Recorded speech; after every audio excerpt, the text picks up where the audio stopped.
So we're back just a few days later. After a level up, and I was just thinking, because one, I didn't actually go through all your sheets, so I don't know what you've done. What have you guys added?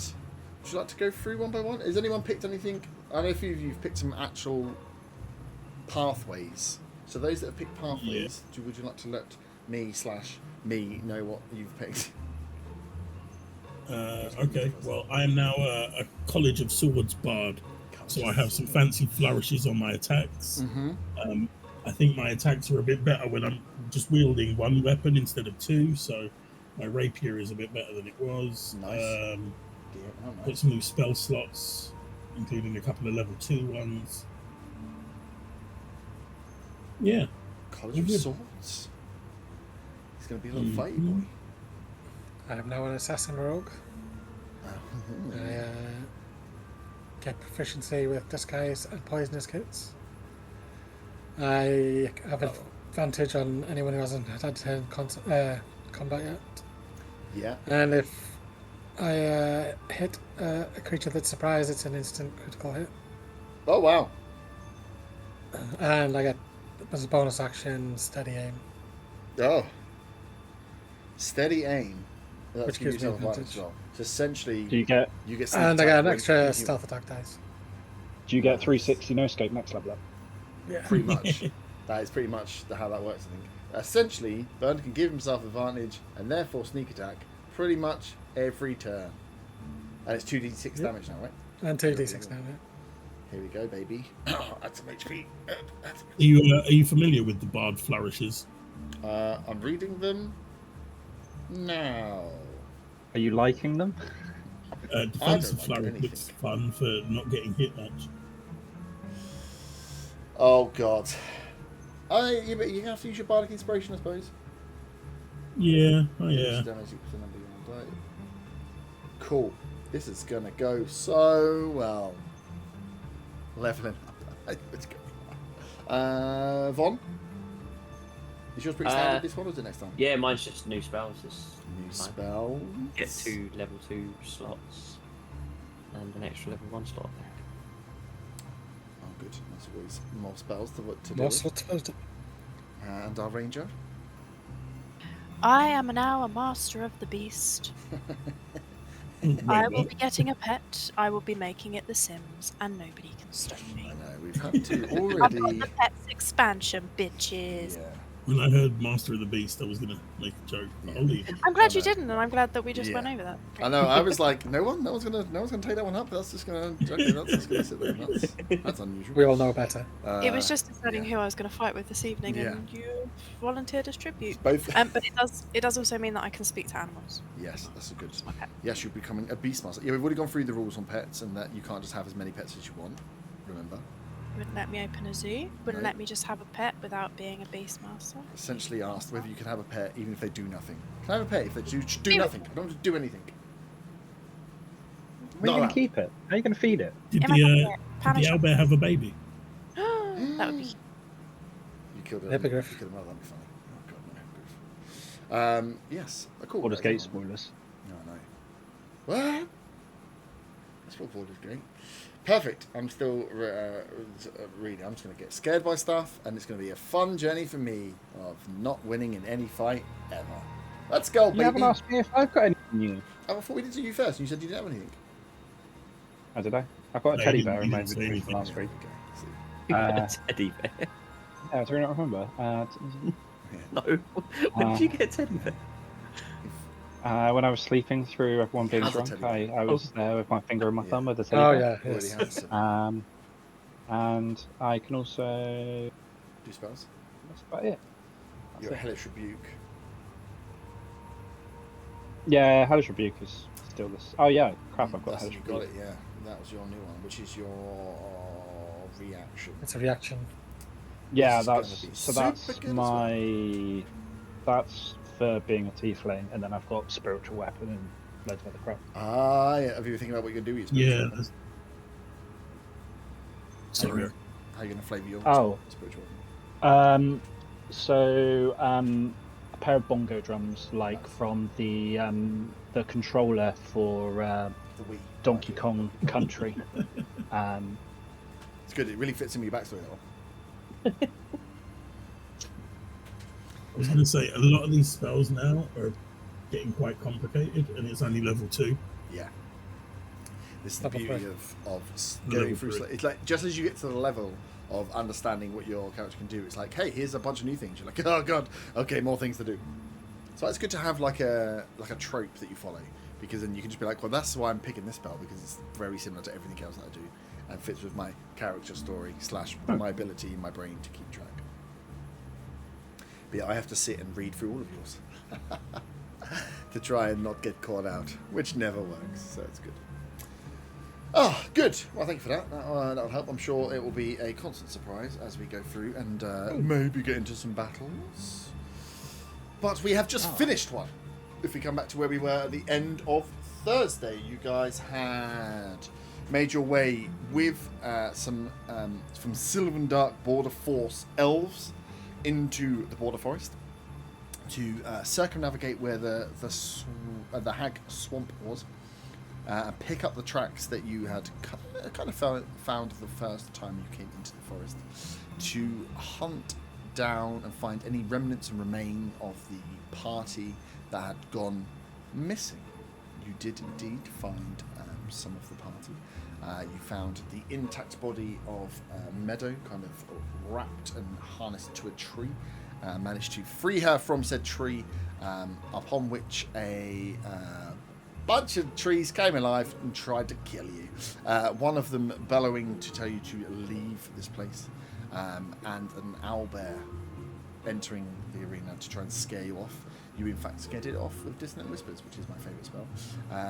So you dispatched of it quickly, but upon dispatching of the different beasts, the different plants that attacked you, and the owlbear itself, you saw that the forest floor and the abundant plants and vines that lived in this area took back the body. You managed to get an owlbear feather out, but very quickly the vines kind of encased the bodies and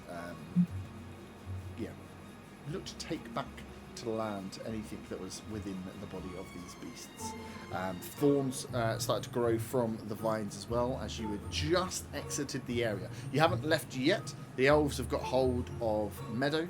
But yeah, you are still close enough to the forest if you wanted to that lair part of the forest. If there's anything you guys want to do before leaving, otherwise it's going to be essentially the elves are pushing for you to take your journey back home so they can get Meadow into some medical care. She is alive, but is unconscious.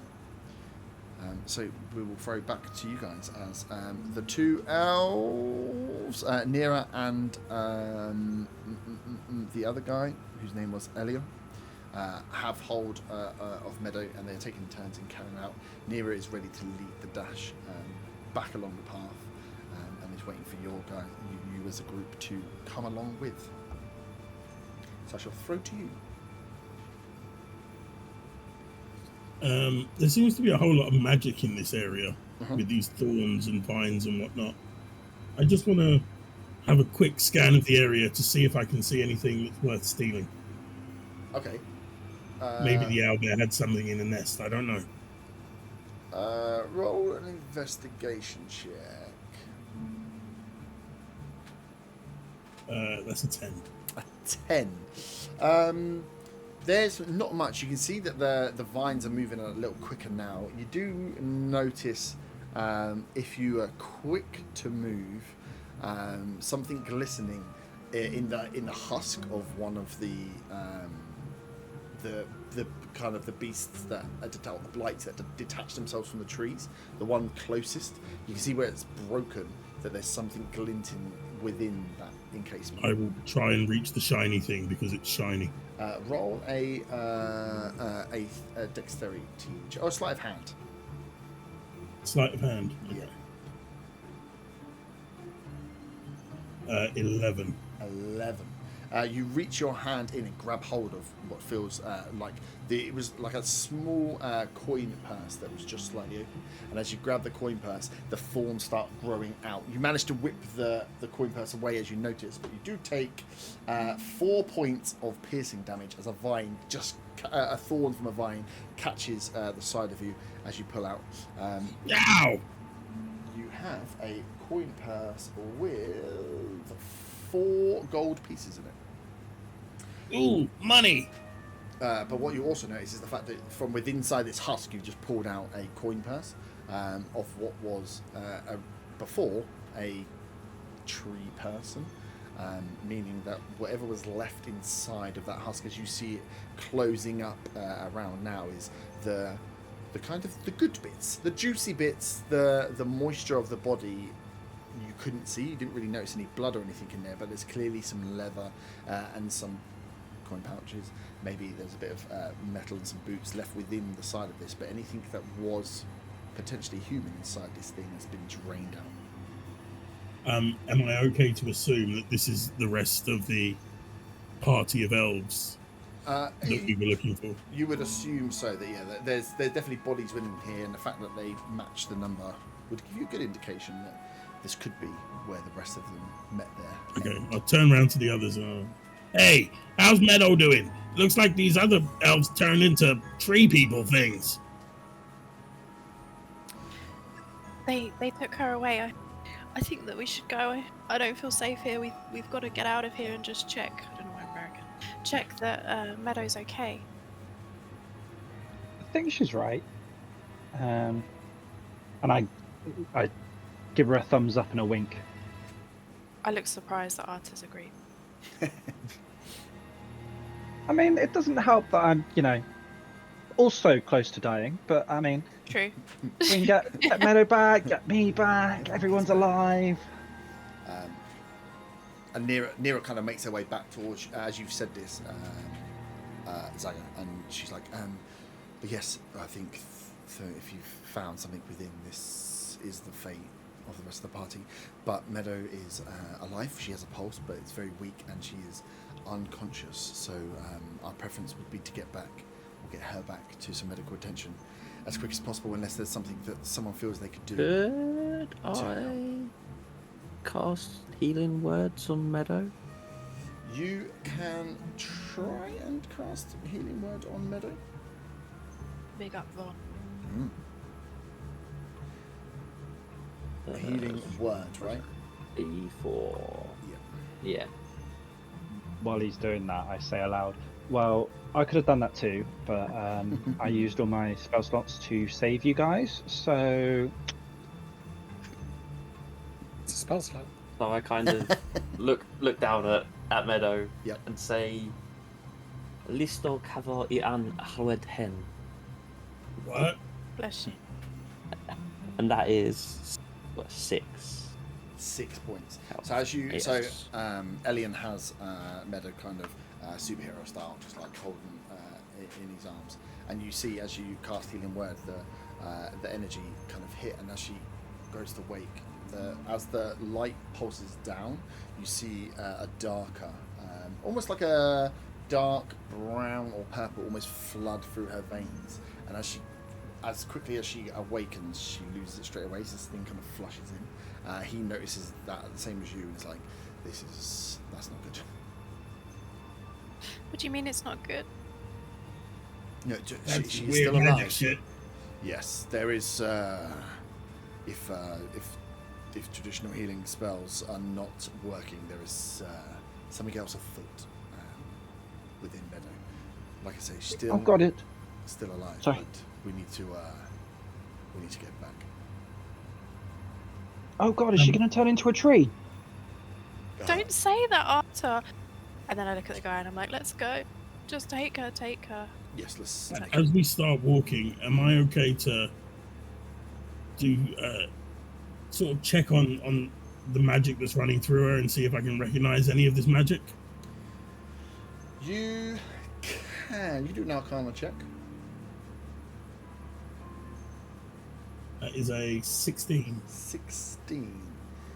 Yes, you do notice. Maybe I've heard about it in a poem or something, from, bard stuff. Yeah, seeing bits where... Well, I think more that you notice that you don't really pick up anything, any form. You've seen lots of different uses of magic in your time, but nothing strikes us out of this one. Give me a second. Well, I'll come back. I've just closed down the wrong thing. So let me pull up the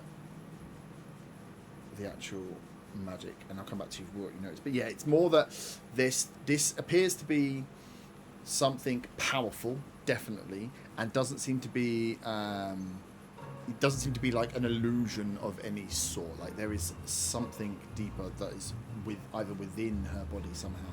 And seeing that you just saw a load of plants like come alive and move, it's not, that wasn't a trickery spell the same way you would have seen people summon other beasts or create other things. It's definitely something that sits just kind of outside of your grasp of stuff you've seen before. We better get her back to the elf base as soon as we can. This is some bad juju. And so, for your route back, Meadow is in a bad condition, but you are still within the border forest. Nira gives you guys the options of travelling at pace. It took you to get here probably about an hour to get here of slow pace moving. You can get back a lot quicker if you retread the same path, but you're not relying on any stealth, or you can go back again, taking about an hour, but making the stealth checks to try and remain unseen or unheard by anything else within the forest. I think we need to move quickly. Who's looking worse for wear after that fight? I look at Arta. I look at Meadow. I walk over to Arta and put my hand on him and cast Cure Wounds. What the fuck? Since when could you do that? I've had this spell available to me since the beginning. I was asking the character. Oh. I've known how to do this for ages. Oh. I'm going to cast it as a level 2 spell because I feel stronger after that fight. Mm-hmm. And the magic in me is more. I was going to use a fancy word, but I don't know which one to use. I've more. That is 11 points of healing for Arta. Yeah, I'm almost at max health. It's worth noting that I did, because we leveled up, I did go up 7 points of healing. Whatever. Yeah, but now you're in double digits. Yeah, and now I'm in triple digits. Ooh. If we were doing binary. So you guys, said I was half listening to that. What the fuck? You guys head off then. So you give Nira the shout that you want to move at a quicker pace. She takes the lead, and Elian kind of settles himself in between you all as you make your way and dot your way back through the forest. Can you all give me perception checks as you start off? You're making your way. You can hear that you're cracking certain branches as you pass through, and you're keeping an eye out as you're going. So yeah, just general perception checks from people as they're making their way. 20. Nice. A natural 20? Or... No. No, okay. 22. 4. I was about to say, I'm glad you guys are rolling high because I rolled in that 1 + 1, which is a 2. That is a perception, did you say? Yeah. 15. 15, nice. The 2 above 20, you get the feeling, not that you can pick out exactly, that as you are moving for after about 10 to 15 minutes, no, less than that, sorry, about 5 minutes of moving, that you pick up that you're being tracked by something. With you get 2 above 20, you get the feeling that you're being tracked on either side of your path. Something is moving through the trees, across the ground, making its way up and down, and on the other side, similar kind of form that you never quite get a full catch of, but as you're moving, you notice that something is moving with you through the forest.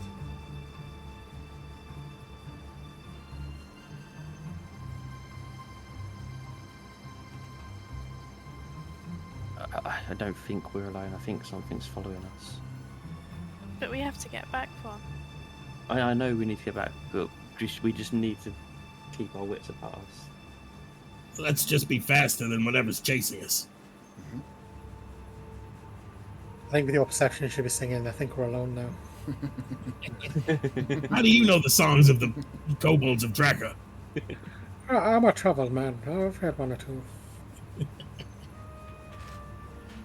Nice. So you carry on. You just carry on full speed. Are you still just you're gonna gun it? I think that's best. If everybody else agrees. Yeah. You should go for it. Yeah. To be Nice. sure, to be sure. Cool. So you carry on full speed as you're running through.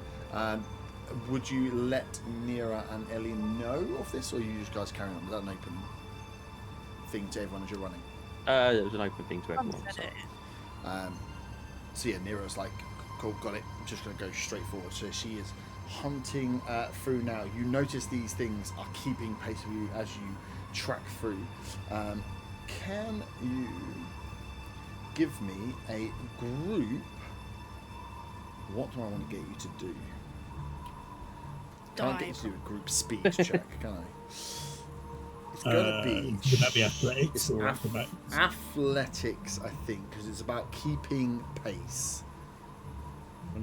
What about if we're doing like flips and stuff over tree trunks? That's going to make it hard to do speed, isn't it? Because speed, a flip isn't faster. But you can do it. You can do a flip if you want. No. Sure. I did 10. 10. I did 5. I did a nat 1 plus Oh. 5 minus 1. So it'll be 5 in total, unless you count the nat 1 as just a 1. And that one's 2 fails. What? Sorry, what are you doing? Athletics. Athletics. That is a 5. Oh. I like to think I brought up the average. 7. I got 12. 12. Guys, that's not good. Well, carrying a person, Ellen's at disadvantage. Oh, and he rolled an 18 and a 20. Come on, now, don't lose 2. So. And then Big up Alien. got a 13. I rolled better than all of you, and I don't roll 2. But that's still with the 2 fails in there. Yikes. That's an average below 10. Okay.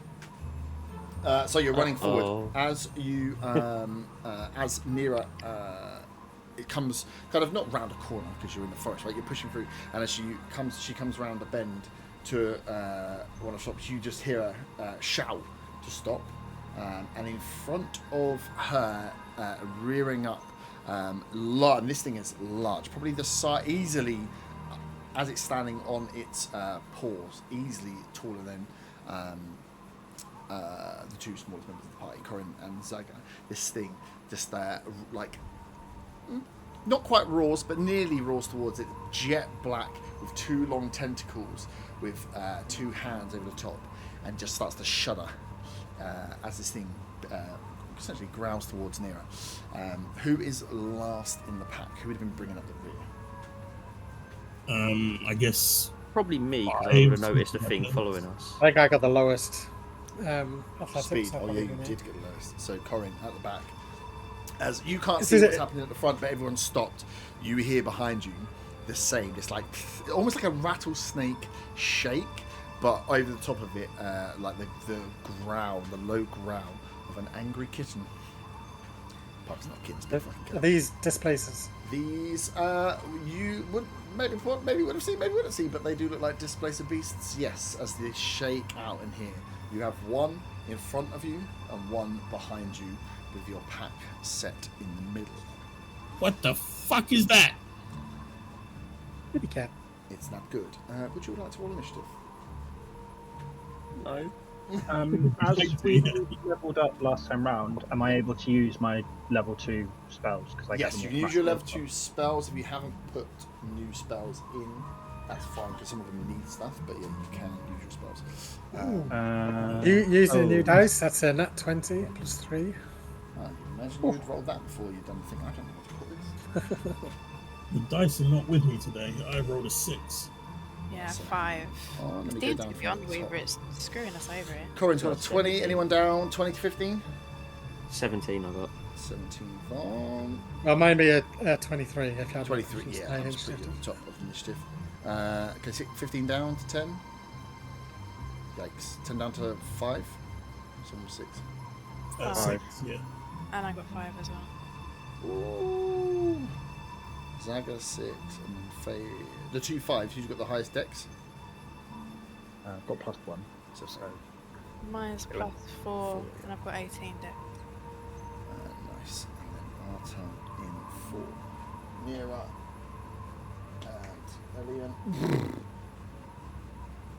If I want to have a chat to this little thing, It's Can not I do little. that It is massive. Can I have a chat with the big thing? You can Or is 100% try and talk to a displaced beast if you'd like. You can only speak to friendly animals. I'm assuming this is not friendly. Listen, It all looks like he animals wants are to. friendly if they're treated right, okay? You just ask my future pet. Mhm. I'm gonna get the dinosaur one. You can't. There's no dinosaurs. Pterodactyls for everyone. You fucking dinosaurs. You're wild. Right. Literally on the Yes. the front page of D&D Beyond when I went to log in, it said 4 dinosaurs to add to your campaign. Oh my God. I'm not even joking. Dinosaurs in campaigns. It's just like, what? Don't do it! Dinosaurs are bad! So yeah, these two just basically sit down, launch down. The first one lands in front and cuts you off in the pass. And then as you all stop Corin, as you're looking around to find out what's going on, you hear the and like shaking behind as you turn around and see. And what you see is, whilst you can see this jet black, as towards, like its head is above where your head is, but it's on its 6 legs and its 2 tentacle arms around the back. And as you're looking at it, it's almost like you've woken up. Your eyes are blurry. You can see that it's kind of shimmering and shaking as its fur kind of ripples out behind you. Corin, you are up first, luckily with your thing. We don't have a battle cam unless we need it, so I will prepare just in case. But we might just go theatre of the mind, unless you guys want to run away. So Corin, you're up. This thing is essentially, it's landed right behind you. It's 5 foot away from you. It's landed right behind. As you're looking forward, you've turned. It's sat right behind your ear. Okay. I get advantage. I'm going to take an attack. There's one near me. Yeah, you want to take a attack?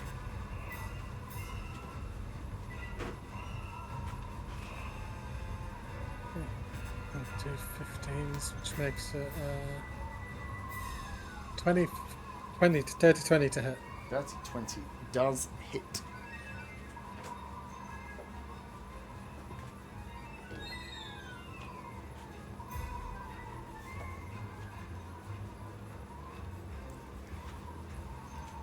What are you hitting it with?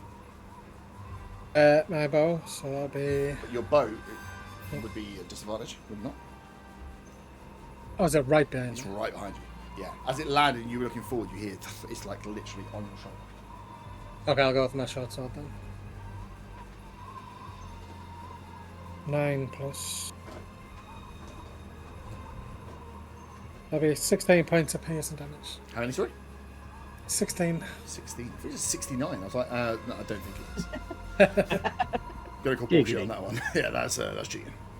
16 points. Nice. Pick up the sneak attack. Oh, sorry. That had to be. You had advantage, right?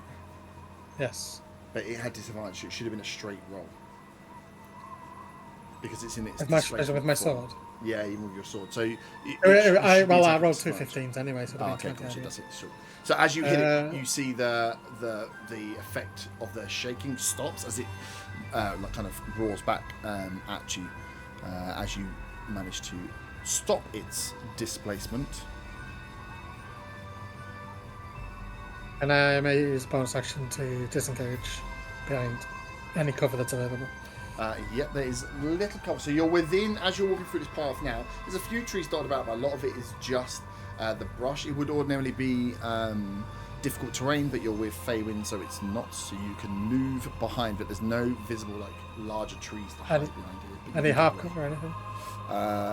No.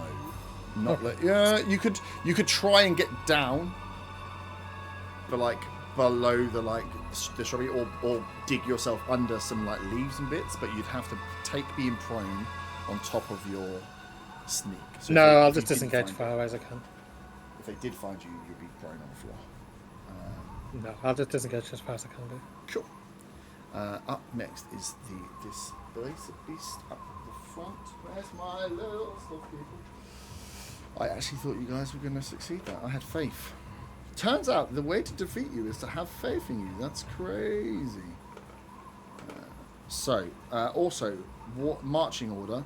Nero was up front, and Elian was in the middle. Who would have been behind Nero? Well, I got a 5, so I probably would have been near Corin. So did I. To be fair. Yeah, you took the back then. Oh yeah, I took it. We can do that. We can. I got a 10. Should I be in the middle somewhere? Yeah, we can work out where you would have been. Near Meadow. Yeah, you could have been in front of Meadow. Holding your hand. If we have you two flanking Arta and then we'll get the camera up. Give me a second. It's not a good sign that you said it. Well, I just think it's easier. Plus, I have the minis, so like, why waste a good mini? Cool. So this is kind of where. So Corin, you can you disengage, so you can move out as far as you'd want. How far would you have gone? Oh, we're doing a conga line. Oh, I didn't realise we were doing a conga line. Choo, choo, choo. That's why we got called. He was too busy doing the conga. Yeah. Just as far back, just as far away as that. So what's your full movement? 25. You can get equidistant between the two. Yeah, that's Fight fine. through. And you're like this, and like I say, because you're with Fey, she negates the difficult terrain. But you are fighting your way like over roots and under things, and it's small annoying trees and bushes that you're pushing your way through. So it's hard to get one cover and two like a free path through. So it's not an easy one. As the first displacer beast is up, it is going to try and take Nira out. It makes 2 attacks. High roll a 2 and a 3, which she sees and gets out of the way of. Jesus. And you see behind Arta as this first one comes down, and Nira almost goes like a crouching tiger. You can see she just gets up on her toes and starts trying to mimic, and it's almost like watching the arm. She knows what this beast is as she's watching, as she's waiting for the swipes down, and the swipes come from the tentacles, they don't come from the claws, and she dodges both of them out of the way as this thing comes down for it. Vaughn, you are up next. You guys can move sideways, obviously from here. You're in a conga line now, but you can move sideways. But yeah, Nira gets away with 2 misses. Those 2 dice go in the bin.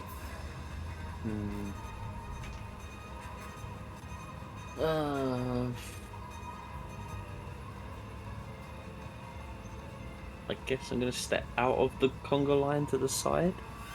Which side? Down or up? The opposite side to Corin. Yep. Okay. How far? And I'm probably going to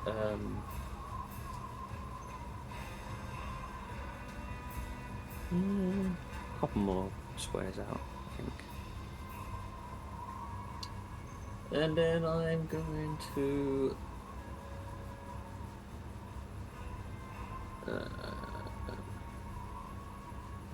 I guess I'm going to activate my starry form. yeah. Archer. Yes. Yeah. Yeah. You seem so sure. Yeah, I'm going to do that. Okay. And attack the one at the back of the pack with the archer range attack. Nice.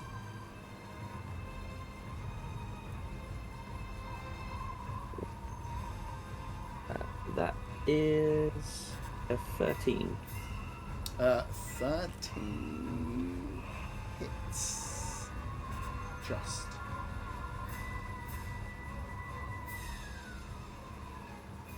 And that is 7 points of radiant damage. 7 points of radiant damage. Nice.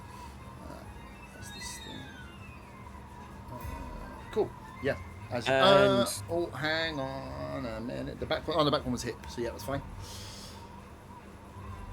Yes. And then as my normal action, I'm going to fire a guiding bolt at the same one.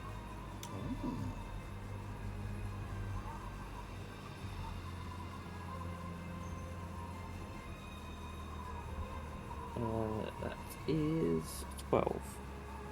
12 does not hit. Shit. Yes, as you're going about fires wide, even though it wasn't damaged. Are you happy where you are? Yeah. Yeah.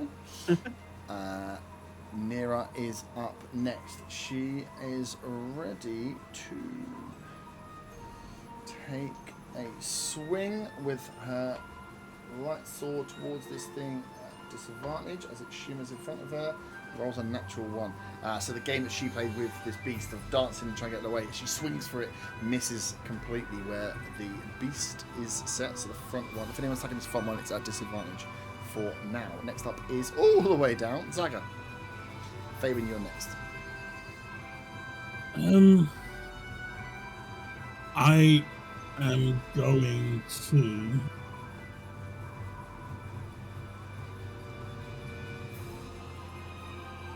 I'm going to attack this one at the back. I'm going to move up into its face. Yep, nice. And swing my rapier at it. Mm-hmm. And I have missed. That's a 7. 7 does miss. And that was normal, wasn't it? Jesus, not even got a disadvantage. Because you step up, swing, and miss. Can I disengage as a bonus action? You don't have that, I don't think. Oh, do I not? No, I don't. No, I get a pass, Yeah, mate. he gets it as a rogue. Oh, I thought everyone got it. Yeah, don't worry. I did not do that. No. What bonus actions do I have? This is a great time. I am going to use my bardic inspiration. Mm-hmm. And I'm going to inspire Faywin Yeah, to help. by telling her new shoes look lovely in this forest. I blush. And she has the inspiration die. Nice. Is it, what is it, D? It's a D6. And again, it applies to attack rolls or saving throws or ability checks or magic damage or healing. Bandit damage. Perfect. Cool. So, Fabian, you are you staying where you are, I'm assuming? Yeah, I'm not going to take an Staring opportunity down. attack. I'm going to stay in this thing's face. Staring down the beast. Fabian, you are up. So for that inspiration, sorry, if I use it on attack, do I just roll a D6 great on top. D6? Yeah. and So just roll add it your. to- So you can choose to use it as long as I haven't told you you succeeded or failed. Yeah. Yeah. Oh god. So you Okay. can roll your attack and You can roll your before attack, that, look, and then decide if you want to do decide. it. But don't wait for me to say you failed and go, I'm going to put inspiration on. Oh, I'm going to add inspiration. Okay. Yeah. Fine. So I want to cast Hunter's Mark, Yep. please, on the back one. Yep. And I want to do it with that inspiration because I love that my shoes have been complimented. Mm-hmm. Sure. And shoot it with my bow. Cool. Roll your attack. We'll roll your attack and see if you want to add inspiration. I rolled a 19. So Do I get the inspiration on the damage? Not on the weapon damage. Only if it's magical. No. But But you can save it. You've got it for like 10 minutes. Okay. Yeah, Or I an don't hour want to or use whatever that. it is. I can't remember. 19 hits. Yeah. You know that people have rolled less and hit with 19. So yeah, 19 hits, and that is still not in its displacement form, so roll your damage. And that's your hunter's mark. 14. 14. Big damage out of the gates. This thing has been hit a fair few times now. It's looking rather pissed off. Are you going to move? Are you going to stay where you are? I'll stay where I am. Perfect. Arta, you are up.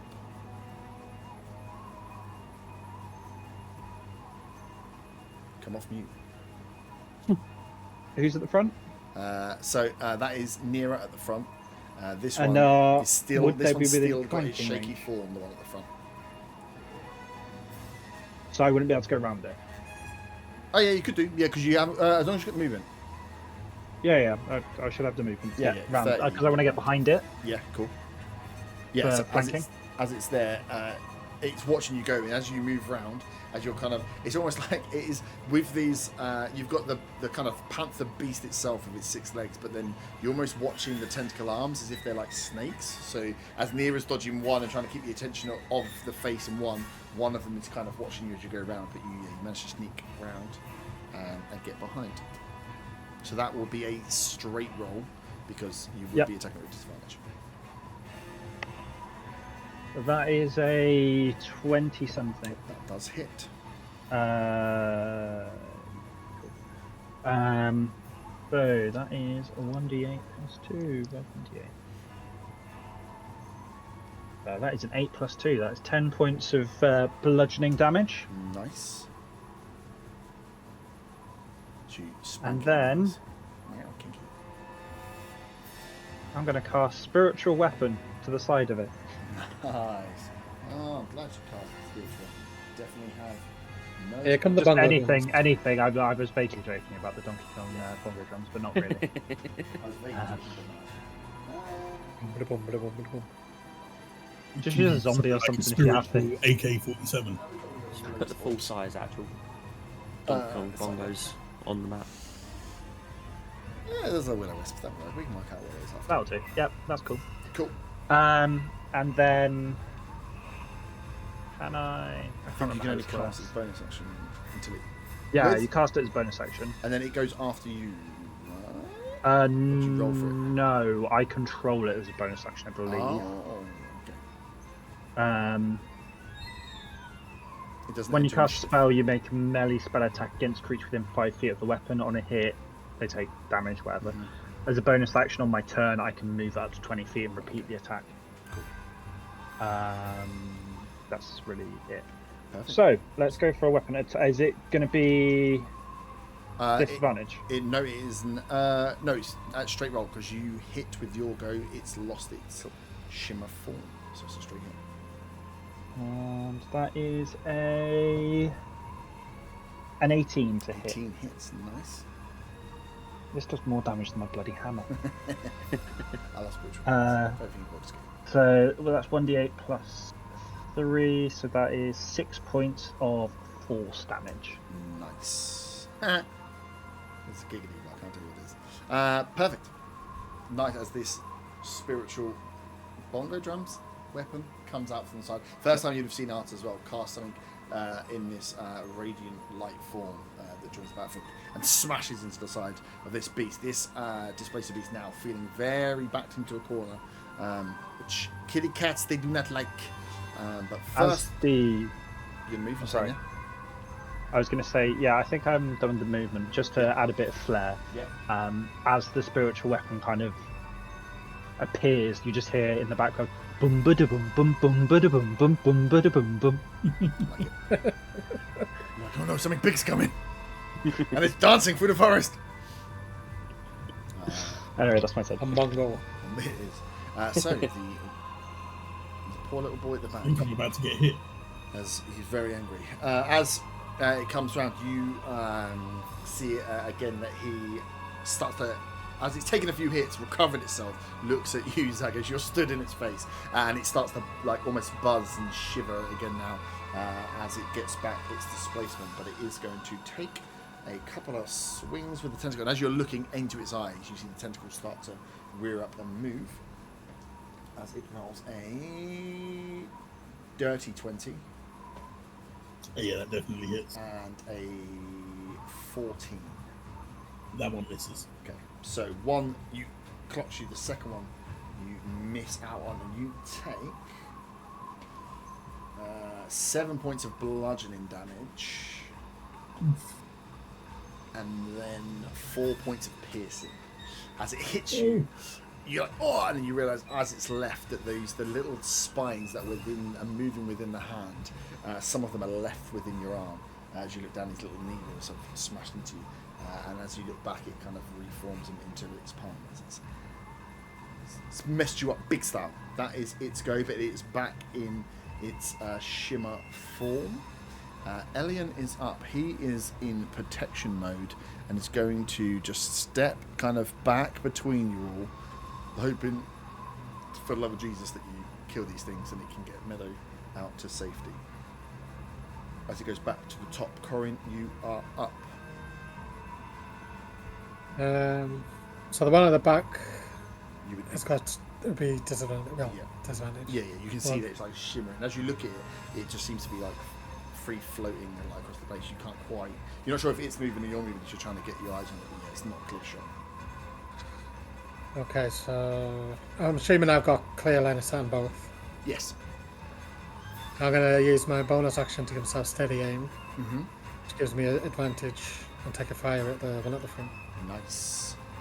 Roll your attack. Yeah, that's not going to hit. That's going to be a 13 to hit. 13 just hits. Things are Hits. quite large. Yeah, 13 Oh. hits. They're not. They're pretty big old cats. Not that. They rely heavily on their shimmer. It's going to be 11 points of piercing damage. 11, nice. As out of nowhere you crack it with the bolt, and it roars again. This one is getting very scared and fret up as it's getting attacked essentially from all angles right now. What else? Anything else while you're there? No, with I can't move if I use that bonus action. Cool. So you are. Oh yeah, steady aim. Nice. So the one at the front now, as it starts to hiss and roar, now you can see that you can. Well, actually, you'll be able to see. Mira can see from the front that this thing is starting to get scared, as it can see it's got this bright set of bongo drums. It's been hit in the back as it's going to shimmer up, gain back its displacement, and take a couple of attacks. Forward. You can take one at each. So Mira is going to take a 14, which I do think it's she's not that strong. Yep. And towards Arta, that is only a 10. So he's trying to wild swing behind it at you, Arta, but whilst it gets a clean hit on Mira, who takes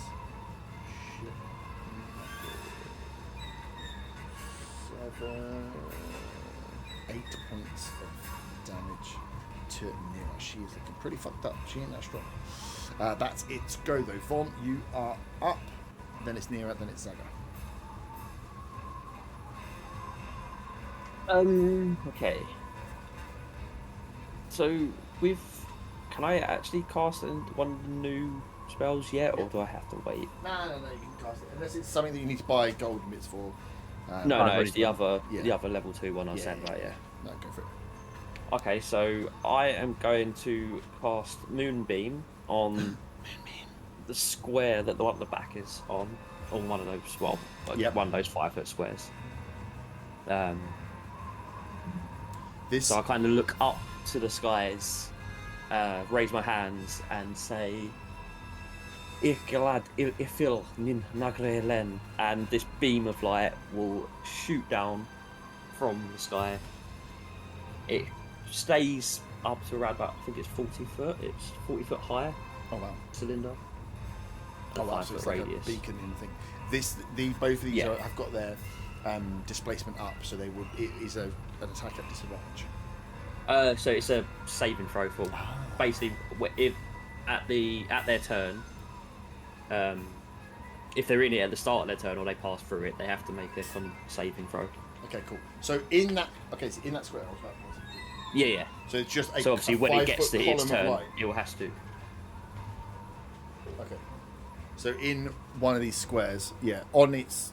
I went one at the back. I was talking about. Okay, cool. No, sorry, the beast at the back. Oh, the beast at the back. Sorry. Yeah. Yeah, cool. So there's just a bit. So it's like in front of you. You see this, the trees kind of part and this Mr. Bean style fucking beam of light, of moonlight that comes down, hits the ground, lights the beast. That's the only context I have for Moonbeam hitting the floor is Mr. Bean. Nice. So that's on the start of its go.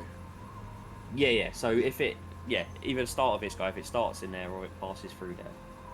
If it fails, Mr. Bean lands on it. Yeah. Boom. Nice. Nira is up. Can I also use my bonus action for the Starry Form Archer thing on the other beast? Yes. So that is again a disadvantage. Didn't it just get hit by Corin? Oh. It did, yeah. It did, yeah, you're right. No, Corin hit it before its go. Yeah. Yeah. It got it back. It was up. after. Gets it back yeah. on its go. Yeah, I got you this time. That is. Yeah. So 15. 15 hits.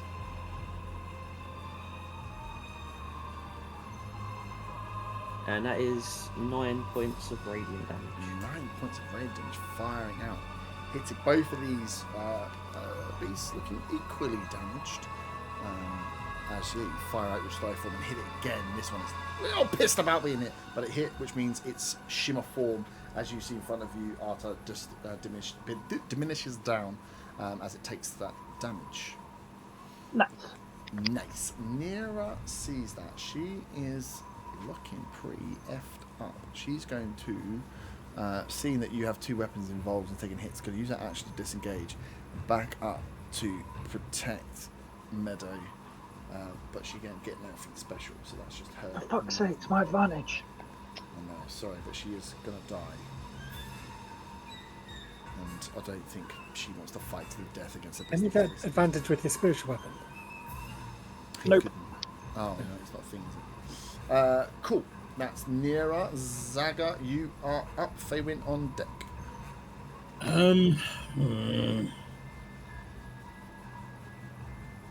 So You can use an action to disengage.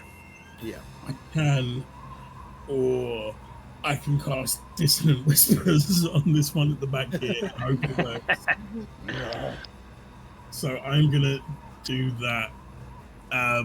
Yeah, I whisper to this thing that it's a bad kitty cat, an ugly kitty cat, and I'm gonna throw it in a bathtub full of water if it doesn't fuck. So that is a saving throw, right? Yeah, wisdom. Isaac. Wisdom to 10. That's annoying to take. She's got a soundboard of Isaac, she might. Yeah, it's a +1 to wisdom. That's journey. That's an 11. That is a fail. So Jeez, man. that is 12 points of psychic damage, and it must now use its reaction to fuck off as far away from me as it possibly can. Ooh, question. Nice. Does the moonbeam, does it get impacted by the moonbeam because it's travelling through it? Wait, It's not its turn. It's not its turn, so yeah, technically it's when it starts its turn, in it, right? Or does it say when it leaves it? Well, it says when a creature enters the spell's area for the first time on a turn or starts its turn. There, yeah, so it's on its turn. Okay, so Yeah. Sorry, it's a waste, but I need this thing to fuck off away from me. That's why I can It's start. only little. It cries out and then will 40. It goes off, darting off into the wood. And then I am going to move finally and and stand behind Bon Bon. Nice. Yep. You can get there easily. Do I want to use a bonus action? No, I do. Nice. Fabian, you are up. I spin around really dramatically at the one that Arta is near. And I would like to attack it. This is not the one you cast Hunter's Mark on, No. No, was the other one. No. Oh, shit. It's 24 to hit. 24 hits, defo, and that one doesn't have its disadvantage on. Wow. 12, nice. Piercing damage. Yep. Nice, takes another hit as it looks up. This one is it's still looking alright, but it's very peeved and very annoyed that you guys are killing it. Was that him or was that me? Who knows? 24 hits. Are you going to move? You going to stay where you are? I'm going to take... No, I'm just going to stay right. Stay where you are, nice. Arta, you are up. right. I want to give it space to run away. Mm-hmm. So what I'm going to do is I'm going to move to the front bit. Okay, stay within its... Yeah. Yep. So it doesn't get an opportunity. Yeah, I'll just nice. move around there. can do this a little bit like, And then I'm just gonna. Oh. Yeah, I'll just do my standard.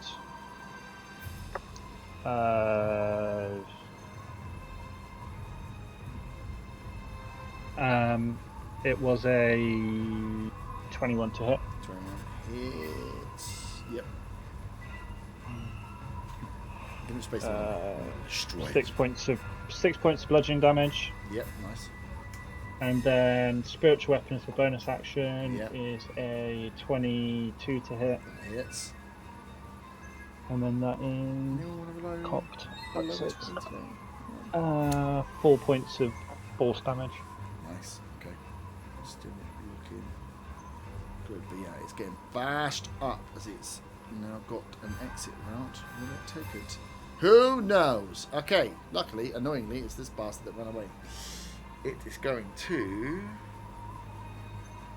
Run back through the lights. Oh, okay. It does. No one's got a passive perception above 17, right? No. No. You lose sight of it as it disappears.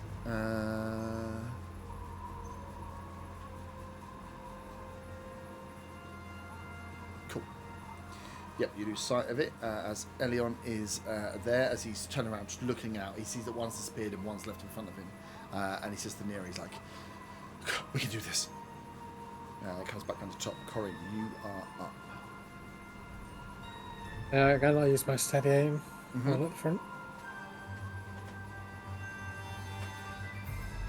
Yeah, and it still hasn't got to its go, so it's normal attack.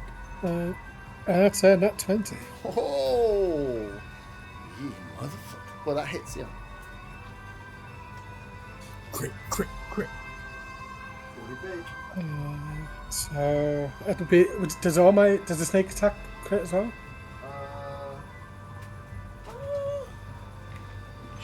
Oh, I don't know. I think it does, yeah. But then is it so sneak attack because he's in 5 foot of your ally, right? No, snake attacks. I give myself advantage, Oh, with the aim. Okay, cool. Yeah. I think and that's because the all rolled allies are dice, as well right? good. Yeah, it's all rolled dice. So would I double all my dice? Literally? Double all the dice, and then add your top ups.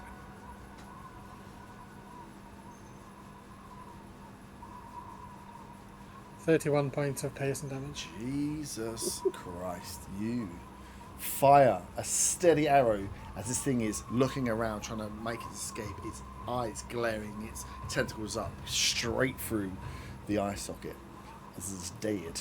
I'd rather it's got such a big base, it looks silly on its side. Displace the beast down. Nice. It cry as it goes down as well. You hear this like horrendous cry out of like a, well, essentially like turning a bass up real loud on a kitten that's just been thrown in a bath of water. If you know what that sounds like, I don't know what it sounds like.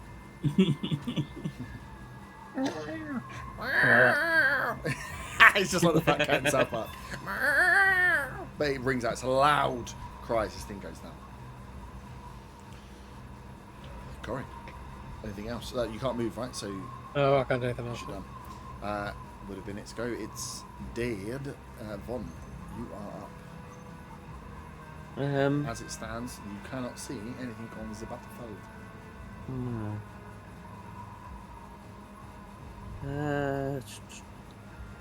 Randomly move your moonbeam. Yeah, as I say, I can move it as a bonus action. Oh, no, sorry, as an action, I can move it. But You could. there's no point. It's no point because it only lasts a minute anyway. Oh, so by right. the time it gets round to the next turn, it would have disappeared. Oh no, it's like 6 seconds a round. So. No, 6 seconds per go. I'll pick up. Oh. Yeah. Yeah, so it's like 9 of you here, so. There's what, 8 of us. Yeah. So he's enough turns after me that I wouldn't. It wouldn't hit him the next turn. I am going to. I guess I kind of will just. Can I ready an attack? You can hold. What would you like to ready? You have to give me the weapon and essentially the situation that you are readying an attack for. Can I ready a spell, or do I have to ready a melee attack? No, you can ready a spell, but you will lose the slot. So it's like I using was the spell. I was going to ready frostbite, which is a cantrip. Oh, okay, yeah, you can ready it. Yeah, you can ready a spell. So essentially you're balling it up on your go, waiting to release it. But if it gets back round, that spell's gone. Oh yeah, no, Okay. So yeah, I'll ready a frostbite then. Cool, you're home. Nira looks around. She is going to try and spot the beast. She does not. Unfortunately, she's looking around, trying to see where this other one has disappeared to. Zaga, you are up. I am going to touch myself to heal myself. I touch myself. Pretty much like that. Do a little dance, rub my hand all over my belly a little bit, make a show of it. And I cast Cure Wounds on myself. Sing it. I'm assuming that's allowed. Yeah. If you've got healing spells, for sure heal yourself. And I heal myself for 14 points of healing. Nice. I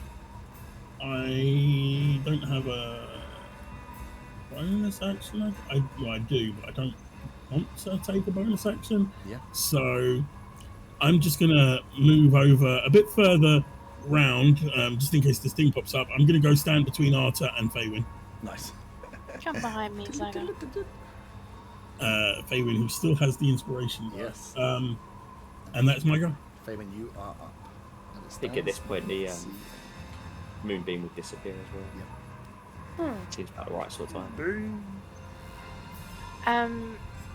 I would like, because I've got a hunter's mark on it, I want to see if I can spot it.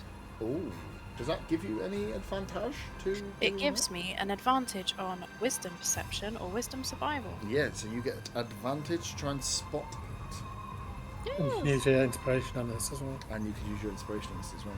I would like to use my inspiration on this, Cool, please. so you're actively looking for it. So you are trying to beat its potential stealth roll that I may have rolled for it. I'm fucking finding this bitch. So what would you like me to roll for it? Just roll a perception check, and then if you want to... Plus you a can add the D6. That's what you want. Perception check with And you rolled it advantage. with advantage. Sorry, so roll 2d20 to hit the highest.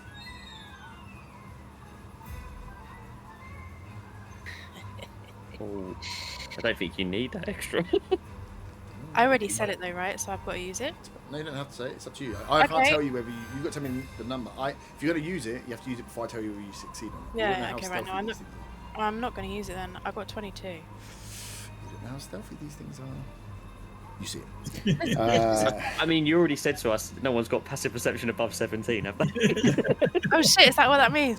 Why not say that out loud? Hello. You see the kitty cat? Mark! Corin, you don't see the kitty cat. Surprise, motherfucker! As it snuck its way around, you see a ominous dark shape looming behind your small friend. Oh my god, they're by a meadow. Yeah, oh yeah. So, I want to shout across to Elian.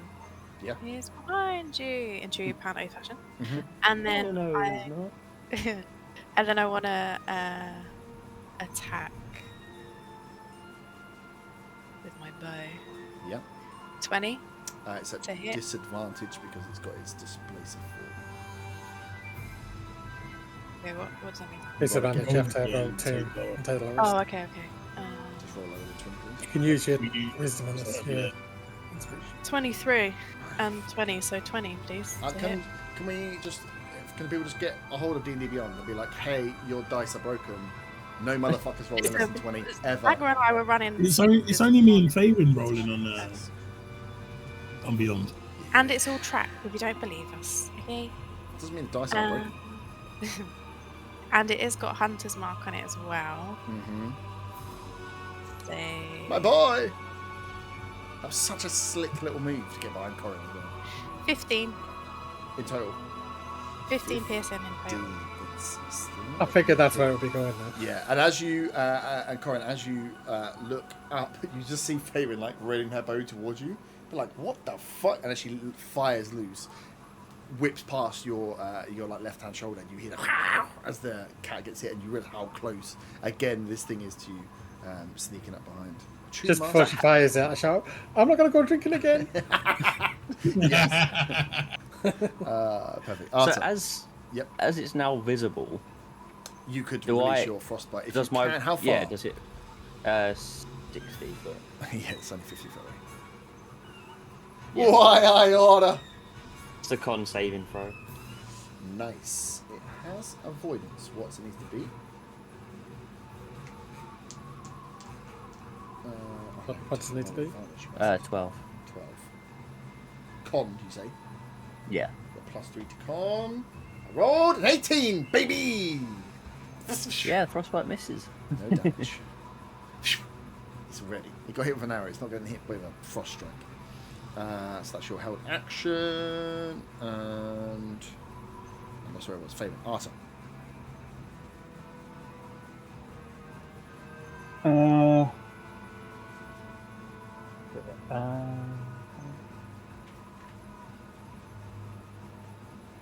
So bonus action, I'm going to try and move. I'm going to move my spiritual weapon 20 feet closer because that's all I can do. Yep. And then for my action, Toll the Dead. What's range on that? Far, I'm assuming. 60 foot. Yep, cool. Wisdom. Wisdom save. +1 to wisdom. Oh, that dance between a 16 but landed on a 6. So that's a 7. Yeah, that's about. 1d12. Where's my d12? That's a 4. 4 points of necrotic damage, please. 4 points of necrotic damage. Nice. That wasn't as scary as I thought it was going to be. And then I'm going to move closer. How close? All the way? As close as I can. How far you can go? 30? So, Yeah, you can get alongside the current. yeah. Okay. Nice. Do that. It is its go. At last! As it steps up to take its prey. This thing is angry. There's 2 of you there, though. The little one looks tastier. The little one looks tastier. With his tentacles. I've got a 4 on the dice. That's a 10. And a dirty 20. 20 hits. Yeah, it does. Let's go, baby. Do some damage. So you take. Oh shit! You take 10 points of bludgeoning damage and 5 points of piercing damage. 15 points. As this rounds to the side with the tentacle, and you feel as it hits the hit of like, oh, getting winded, and then the bleed and the spikes as they pull out. As you realise, you're like, oh shit, me! You've stabbed me, you bastard. As this thing. Okay. That is its multi-attack and its go. It gains back its shimmer. Elian is up and is running away with a person in Meadow in his hands. And Corin, it is round to you. Von, you are up next. Okay, I'm gonna use bonus action to disengage as far back as I can. How far can you go? 25 feet. You can get right in front of the right in front of Fabian. Fabian's just like, come to me, like Snow White. Can I put them Like under weird my dwarves. cloak? It's not going to do anything, but yeah, if you want. And then I'm I'll gonna- roll for attack with disadvantage. Yep. Do you not get an advantage for Arthur being right next to it? No, I'd get sneak attack if I hit.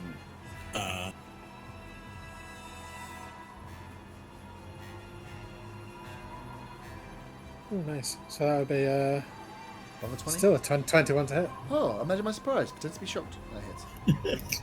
I got 19 into 16. I don't care. Don't kill my cat. Uh, I'm happy. I did some damage. That's good. 7 points of pace damage. 7 points apiece damage. Just thinks it's looking weaker, but it's still looking, you know, almost about as strong as you guys were. Nice, and you've made your move already. Von, you're up. Yep. I'm going to try the same thing again. I'm going to try doing a moonbeam again. Yeah? and hope it doesn't get moved away this time. Moonbeam brighter than the night. On top. Yeah. This thing's like, fuck me, man. Every time I try and get away, I get moonbeamed. Nice. On its turn. You staying where you are?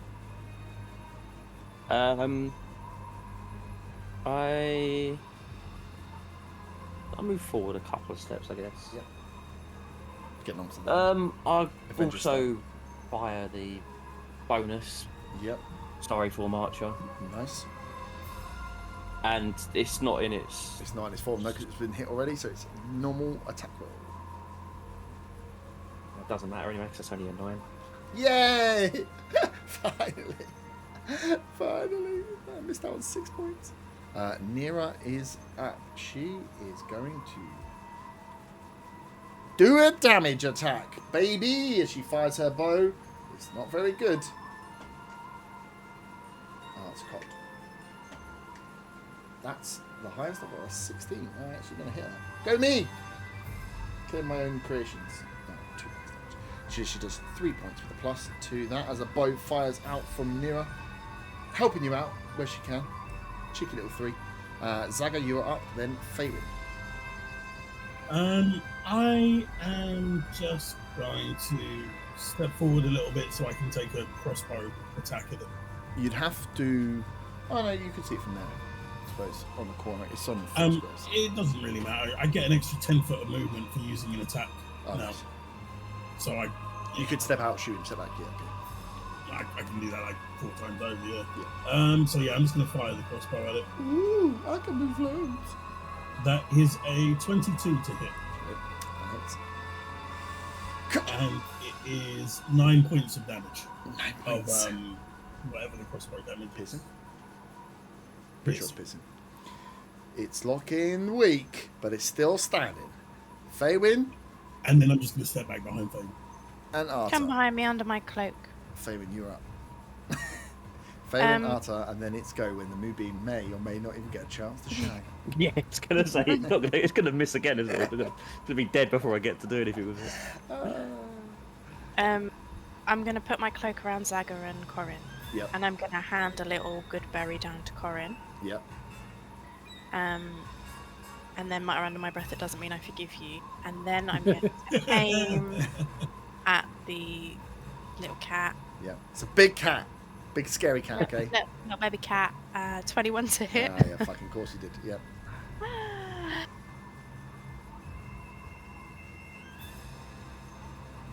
Don't forget the hunter's mark. Shit. Just press cast on it. No, it's not. 16 damage, piercing. So as Arta, you're reading up, this thing's. You can see it's bleeding now from different places. The blood, the crimson of the blood coming through the purple black fur. As another bow straight to the poor little brain of the kitty cat, as it dies in the full moonlight, not dancing, dying in the moonlight. Can it just take overkill radiant damage, just Yeah, for still once, being no, in the light, yeah. please? You move in its body, frazzling. It's just like. I mean, it does say it's ghostly flame, so.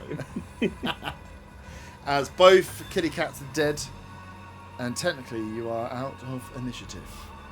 Congratulations, you killed 2 displacer beasts. I want to cut off the thing at the end of its tentacle and put it in the bag. Yeah, so do I. I would like a whisker, please. You can go and dismember my poor babies if you'd like. I'm just looking sad because I wasn't the big hero in this fight. What's it called that I'm cutting off? It's technically called a tentacle. So it's like the. Okay, what just would so I know an octopus's what pop- custom item to add to. Yeah, it's like a displacer beast tentacle end. What's the? Yeah, it's a tentacle. Because the end of it is very much like an octopus's one, but instead of rings, it is spikes. Cool. I hand the good berry back to Faye and say, "Thanks. I've got some myself. You best keep this for yourself. But thank you." Nice. So you guys. I'm going to cut a Finally. bit of the fur off one of them as well. Yep. It's not very druidic of you. It's for good reason. I want to stroke its little head before we leave because I feel bad that we've had to kill another innocent beast as a beast master. Oh yeah. Now she cares about the beasts. And then I look around and I'm like, we made a lot of noise. And I look over to where Meadow's lying, and obviously Nero is looking a little bit worse. Where Yeah. I'm like, we really need to go. Let's get back to that camp. Nice. So yeah, you guys head back out. Nero's agrees that she is pretty fucked up. As you guys get back out on the faster track, still staying away. You don't notice anything on the last like 25-30 minutes of the run back, and you make it back to Old Bridge, battered and bruised. Elian very tired, and a few times is like had to stop and take breath as he's carrying Meadow. Tries to carry her nicely, then moves to fireman to carry because it's more effective carrying humans to get back to Old Bridge. But you guys see the woodlands start to thin out as you come back to the bridge. You see that and hear the river as you come out to the bottom of Old Bridge and can make your way back across into the kind of border control encampment. Congratulations. Where would you like to go? You are safe. Elian I'm guessing says, yeah, he's like, we're going to take her straight over to the medical bay to get her looked at. I suggest you report back into Phalion, and we will catch up with you as soon as we've dropped you off. Hey, Feywind, do you want to go with your friend and we'll report to the Elp Commander? Yeah, that's a good idea. It's like, I don't want to leave her on her own again. I don't know about you guys, but I could do it an hour's rest just to get my breath back. I could do with like an 8-hour sleep, but we should report in. Well, I'll report in. You guys start to get some rest. You can just take a short rest, maybe. You can report in and take a short rest if you like, as long as you just stay within the mess hall and have a conversation and sit down and drink with people. It's fine. As long as you don't try and start fighting, you can attempt to take a short rest. What's the sort of time of day? That's a very good question. So you left, well, because of the hungover chapes, it's probably early-ish afternoon now, because you got there about 10, 11, you went out, took you an hour to get out, you had the fight, and then the coming back was, with the fight and everything else, about another hour. So you probably 1, 2 p.m, maybe just after 2 p.m. So mess hall will be starting to clear out as you guys make it back in. Yeah. Yeah, we're gonna head over to Phalion then. Because you go back to How many hit dice do we get on there? on a short rest. You can use as many. So you are level 3 now, so you have 3 hit dice, Right.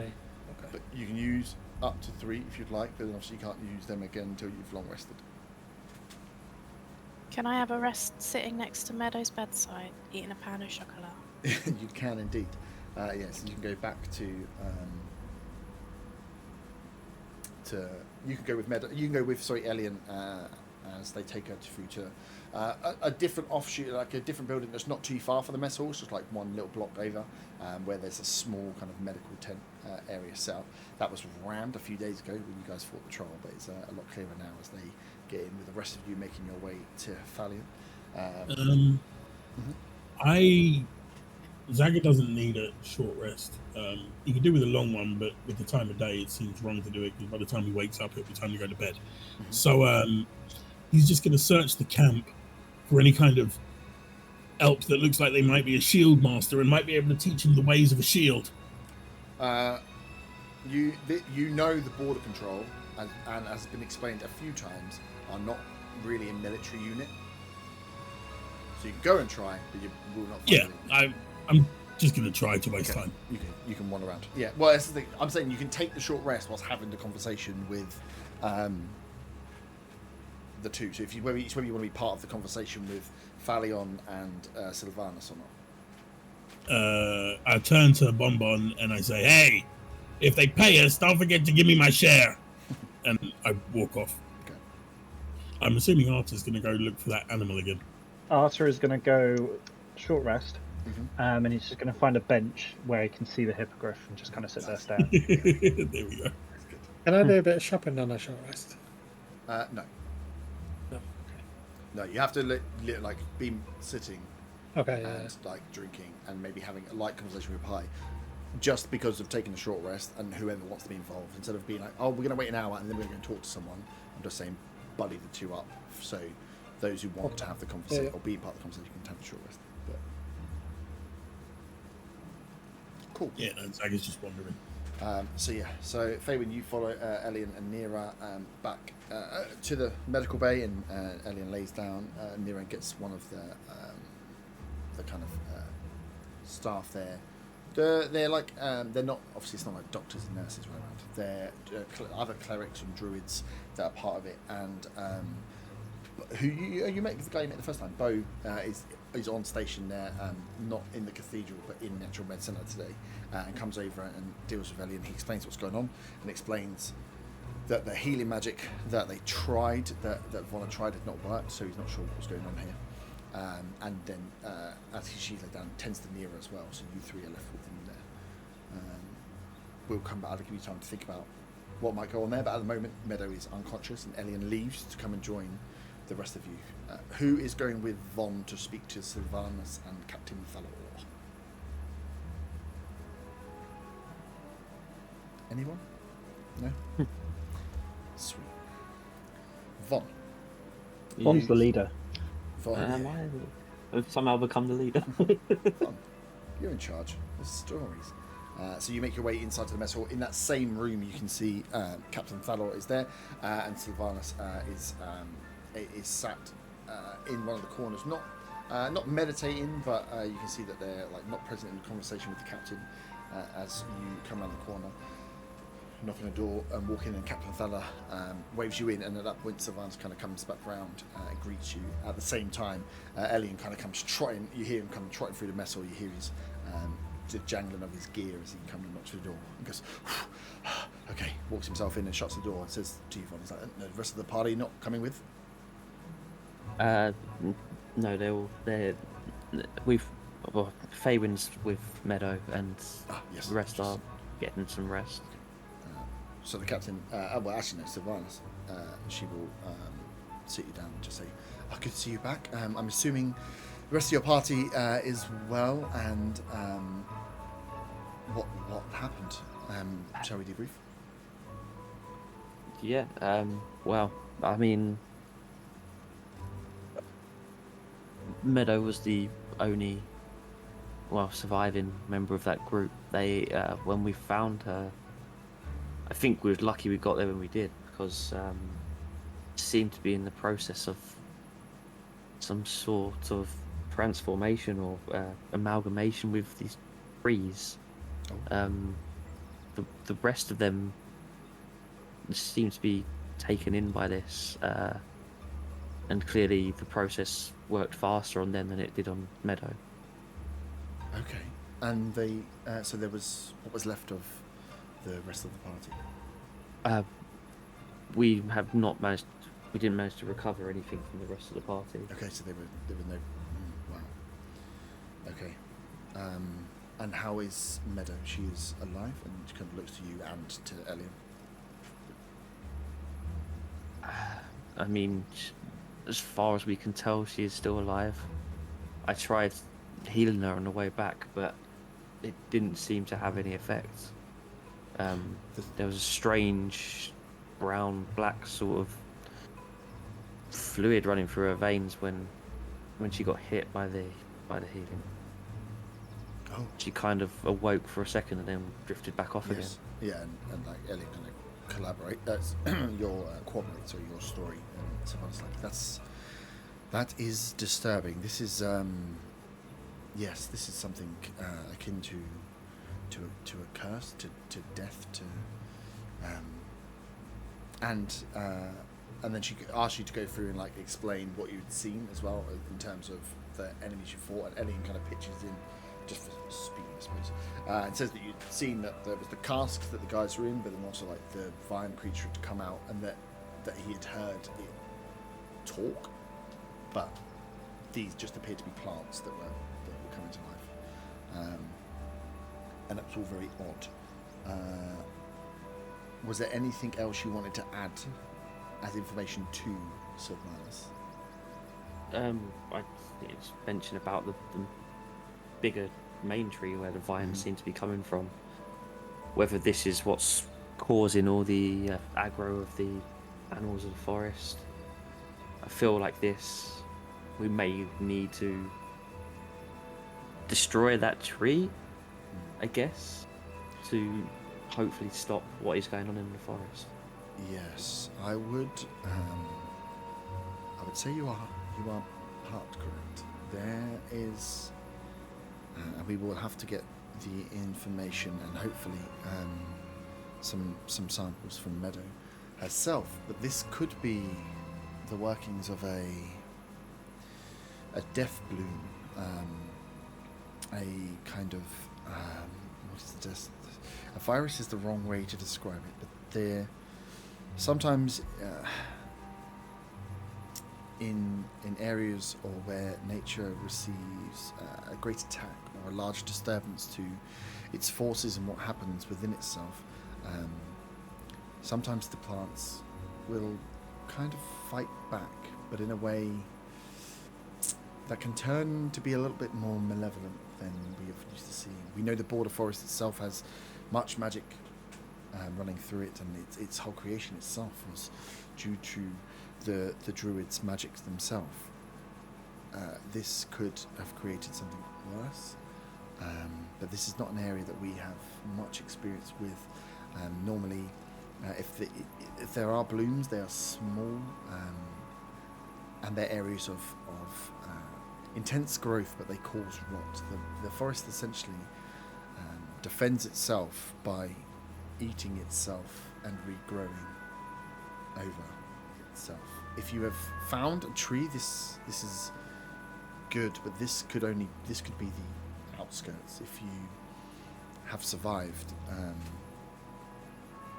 and we have got Meadow back, this would indicate that maybe this is just the edge of where the death bloom is stretching to, and would explain a lot as to why we're seeing the migration of some of the animals towards the cities and to Eden itself. Okay, this is very good. This is great news. We can get information back to Eden. I myself will have to travel back to speak to the hierarchy, speak to the council, and work out what our plan is to go from here. But if we do have a death bloom on our hands, this is something that we will need to consort with at least the druids. Okay, let me. We will need some time. I will stay to at least conduct the initial checks and healing with Meadow. If she is in the med bay, Elian will take me to see her, and from there we will try and pull together more. If you have any druid contacts, this may be useful. We need somebody from, ideally, to get in contact with the sect of the Earth and Grove. The sect of the Earth and Grove, you know to be the druid sect of the Earth elements. Essentially, the druid sects. The druids have different roles, but also within themselves and their magic, they are kind of pulled into different elements. The Earth and Grove are those that deal with the Earth elements as opposed to air, fire, or water. So she asks if there's anyone that they can get in contact with. Let me give you this. And she passes over a small stone.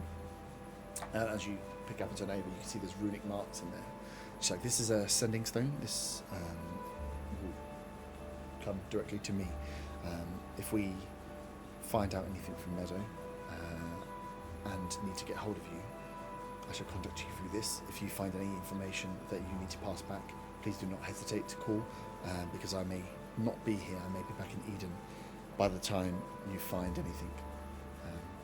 But yeah, this is definitely a big worry for, well, the Wood Elves in large, but also maybe the Anora in general. But the Druids, if they don't know about this, they definitely need to know.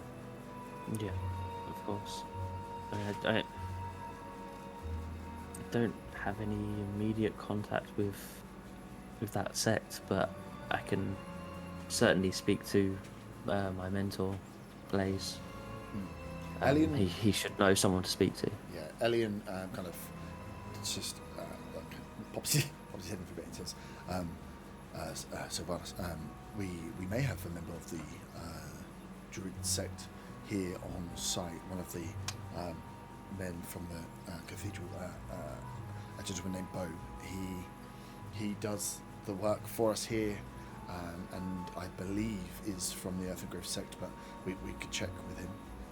But I know he's just a kind of lower member of the clan. She's like, this is good. We can start with Bo,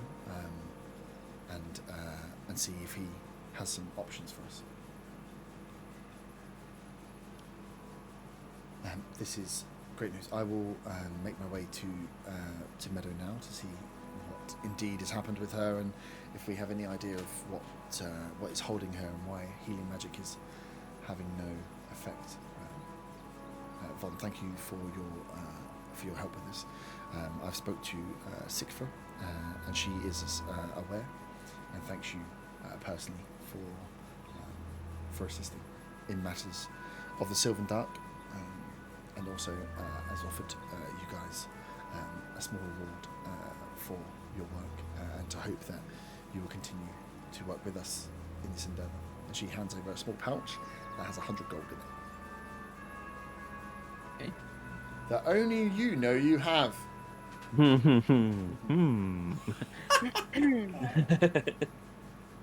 No, of course. Thank you.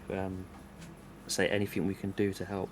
I'm sure I can speak for the rest of the party too. That we'll gladly help.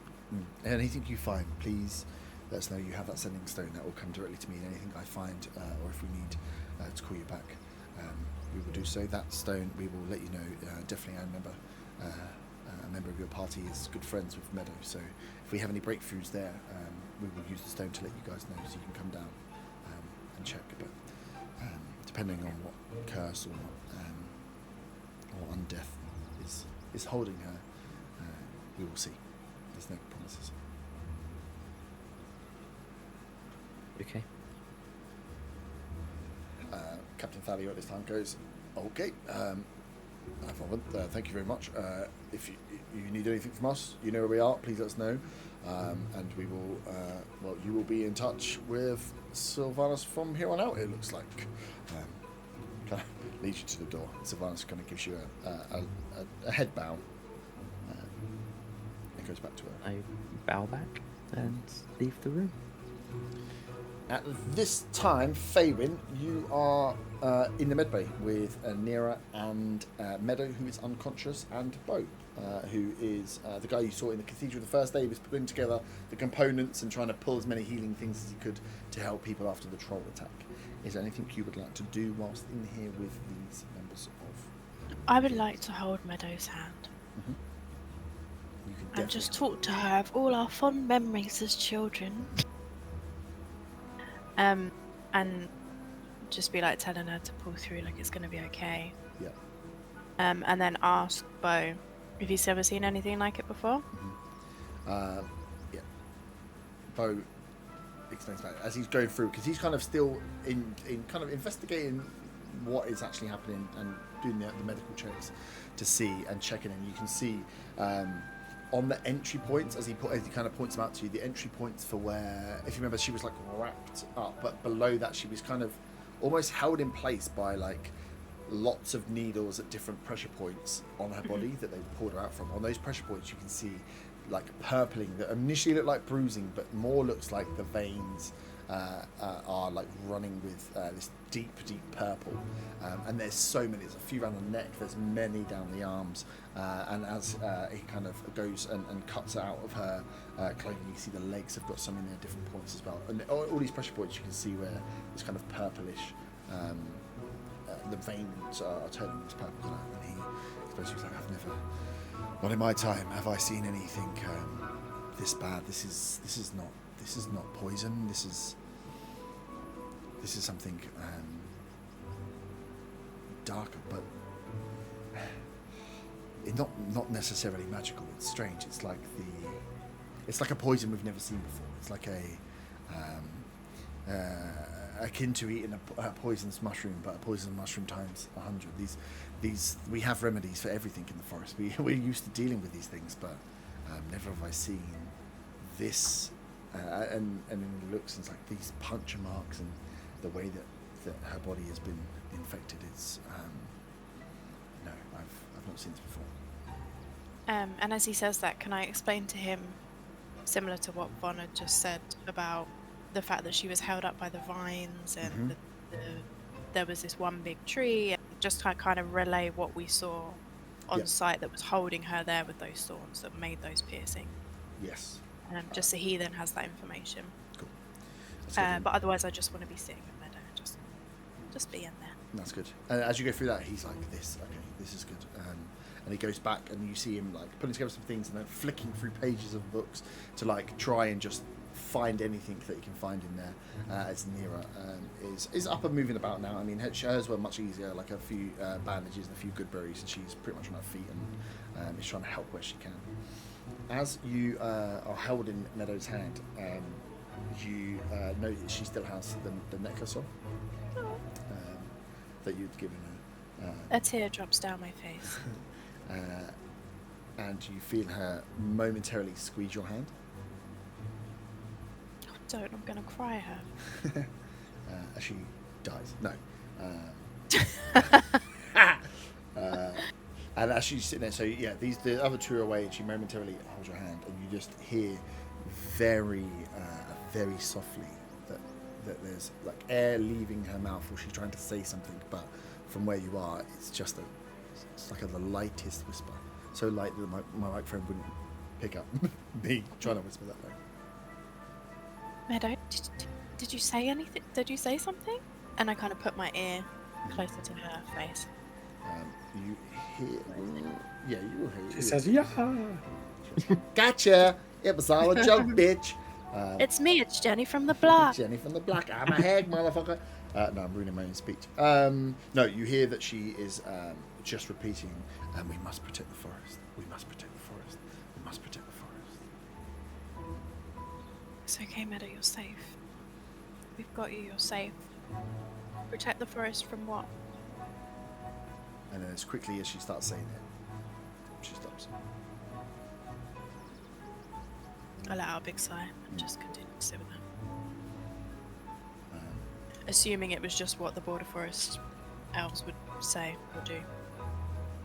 Yeah. I mean, that's their MO, right? Yeah. Cool. She does that. Bo comes back after, and he's like, we'll keep looking. And at this point, Von, where would you have gone from there? Would you have gone to grab Faywin or not? I probably would have headed towards the medical tent. Yeah. So about this time, Von, you will arrive into the medical tent and see Faywin sat there. See Nira is up. She's been lightly bandaged, and you can see she's kind of like hobbling around. But she's up, and you see Bo is in there as well as he's flicking through the book. I guess I head over. And I asked Bo, so do you know what it is, Bo? I haven't got the clue at the moment. We know from the information that Faywin's passed that this is something of nature. But this is way above my pay grade. This is, as I've said, it's a poison. It's a natural poison. It's not necessarily a magical curse. It doesn't seem to be magical of any nature, but it seems to be fighting to hold on to the body. But now it's detached from the source. We should have a chance of bringing Meadow back, but we just need to identify, as we would with any poisonous fungi or plant or berry, what is causing this. But this is like nothing I've seen, and normally ingestion is the way in which that we catch these things, but this is directly into the blood, so it's a work in progress.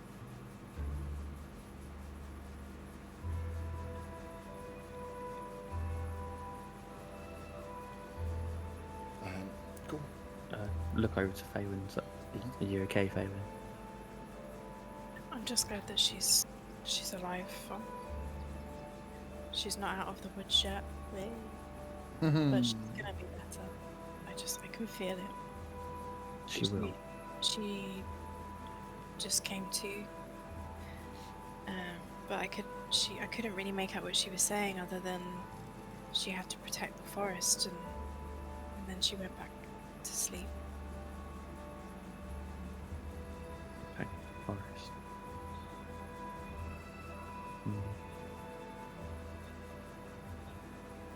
Are you okay? Yes, yeah, I'm fine. Sylvanas, yeah, she believes the whole issue in the forest may be linked to a death bloom. A death bloom. Yeah, and what we found may well only be the beginning of this. What would have caused a death bloom to grow in the border forest? She's mentioned stuff about things getting disturbed, and yeah, I don't know. It seems very far fetched of how something this powerful just appears out of nowhere. It's almost like somebody's made it up. But yeah, she You sorry, just jump in as well. And Fabian, you did last time. You did roll a check for something akin to what you'd seen, and have read some bits of information about death blooms, but not a lot. So you know that they essentially are when nature like turns to protect itself.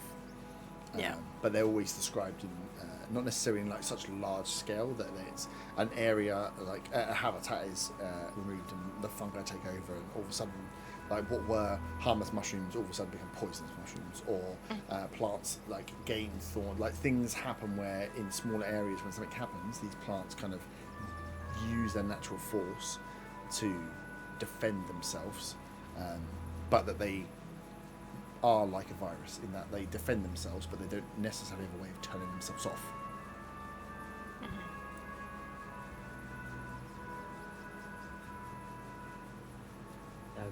She also gave us this each, and I passed over 20 gold to Faywin. Oh. I didn't need money, I needed to protect my friend. No, but she's given us this money anyway, so... Well, I suppose I did buy some pretty expensive boots, so it's probably the best. Take it. 20 was it? Yeah. Oh. Thank you. There's no price you can put on friendship. Of course not. Everybody in the tent immediately vomits.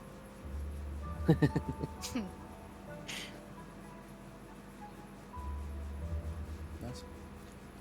Bo kind of comes over to you guys and like, whilst we're working on this, it's probably best that I do get some rest, so we can get in touch, or you can pop back any time to check on her. But right now, I feel like we should just give her some rest and let us try and find out what's going on.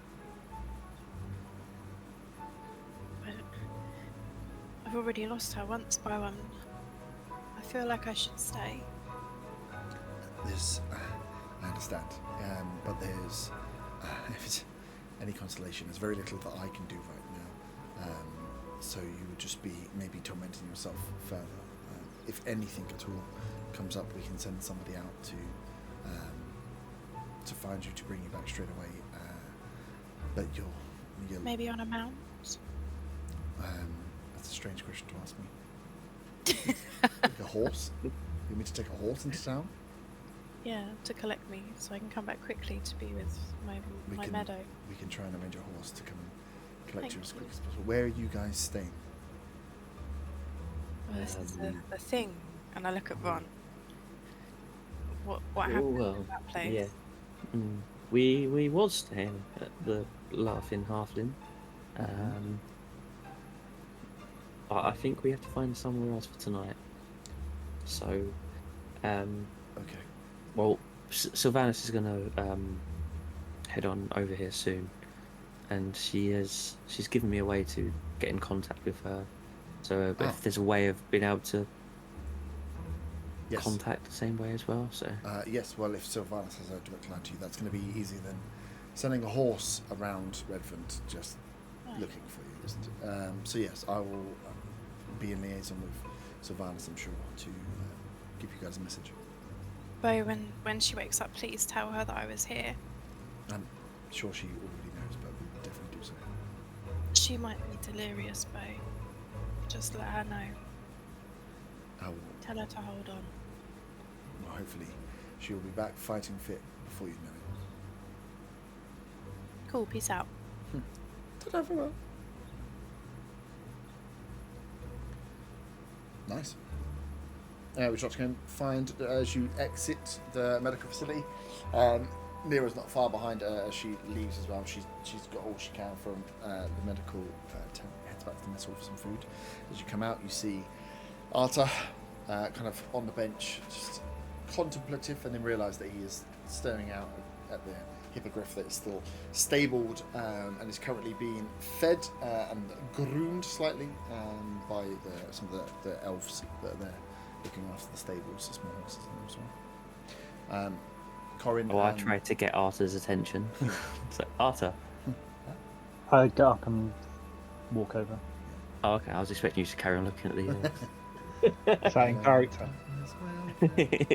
Yes, that was in character. It was not in character, no. But, Sylvanus has given us this. I'll pass him over 20 gold as well. Mm-hmm. Yeah, that's the reason I came over, right? I smelt money. Of course. The one thing that can take him away. Take me away from what? Exactly, you've forgotten about it already. Anyway, I'm going to go back and look at that hippogriff unless there's something else we need to be doing. You keep yourself entertained for now. Aye, Captain. And I salute him. Mm-hmm. And go back to sitting on the bench watching the hippogriff. Where's Corin at this point? Corin and Zaga, where would you of guys meandered to? Well, if I wasn't chopping out, I'd probably just been outside the medical thing. Mm-hmm. Just having a drink or something to eat, maybe. Yeah, and they're giving you access to the mess hall, so yeah, you'd have seen the guys leave the medical tent as they've walked around and grabbed Arta. Zaga has gathered a small group of elves, young ones, impressionable ones, and he is regaling them with the tale of how he single-handedly took down an owlbear. You can see him sort of on a cut tree trunk standing just in front of them, swinging his rapier around with like fancy flourishes. Nice. As he tells this tale. Roll a performance check. To the follow of this land. Performance is an 18. 18, nice. As you guys see him, you can hear these guys, and they're like, whoa. I was going to do the proper Phoenix voice then. These kids are just like, what? They don't believe it. They're loving it as you're up there, fucking fun. You're in your element. And a lot of these, especially ones on border control, are either some of it's a little bit like military service in that, like, the youngsters, the first time they get sent away from their home, there's a few places they could go, but one of the easiest ones to send them to like get some basic training, but it's not too dangerous, is to send them to border control at Redvant, so they get a little bit of training. So yeah, these guys have they've got like swords and bows. They probably have only ever used them in training fights. They've never actually fought anything. The troll was the most exciting thing that they've ever seen in their entire lives. Nice. So you'll join as you watch Zaga recount his story to the young elves of how much would have they when you saw them coming, would you change the story slightly, or are you still sticking on the I killed the owlbear? Oh yeah, I killed the owlbear while the others were tending to the injured meadow. Yeah. And the big red tiefling was scared and hiding behind a tree. Nice. The little halfling was yelling encouragement to me as I bested this animal, and the other two elves were standing and applauding. The tiefling feels a shiver go up his spine. As though someone's talking about him and spreading lies. Cool. Are you all I say when we battle with Corin as well, I hand over the 20 gold to Corin as well. Oh, thanks. And I say to Farron, I told you we'd get her back. How's Meadow doing? She's okay. She's still very weak, but the relief I feel, Corin, is unbelievable. She's not out of the woods yet. I've used that one already, but Bo's doing everything that he can to help her. She'll be fine, I'm sure. She's in good hands now. I hope you're right. Cool. All right. Should we have a quick wee break? Yeah, should have a quick wee break, get a drink set up, and then, yes, where you guys want to go from here. And what you want to share, I suppose. It's whether, Vaughn, how much you share of the conversation as well. With the guys, you can decide. You can do it shorthand as soon as we get back. But yeah, let's fill up drinks, and then you can decide where you want to go from. Yeah, perfect. If we are all back, I shall throw over to you. You are back. It is you've had an hour rest now, so it's 3 p.m. at least in the afternoon. This is a January day, so you are it's not. Do you get some that things long. back from a short rest? You might get some stuff back from a short rest. Yeah, you can take the short rest, those that want to take the short rest, but you have in front of you the day. Vaughn, how much of your conversation would you have accounted to the rest of the party? Pretty much the same as what I told Faywin earlier. Would you tell them that you have the stone in which to contact them as well? Yeah. Yeah. So you know that, as a party, that Sylvanas will get in contact with you if something comes up, and you are to get in contact with her if you find anything else out. But yeah, you're looking either to find some druids, or they're going to try and find some druids to see.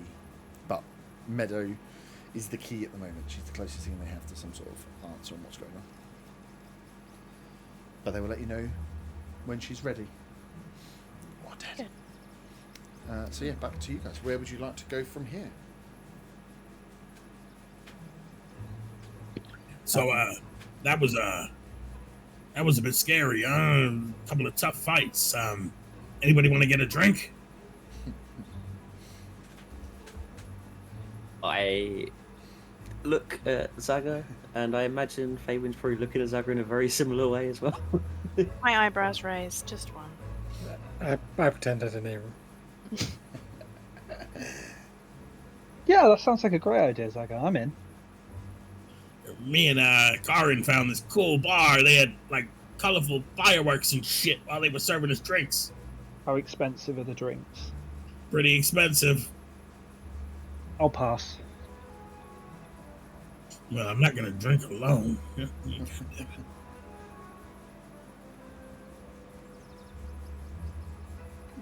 Well, we need to find somewhere to stay first, don't we? So maybe if there's a bar in the inn, we can have a couple there.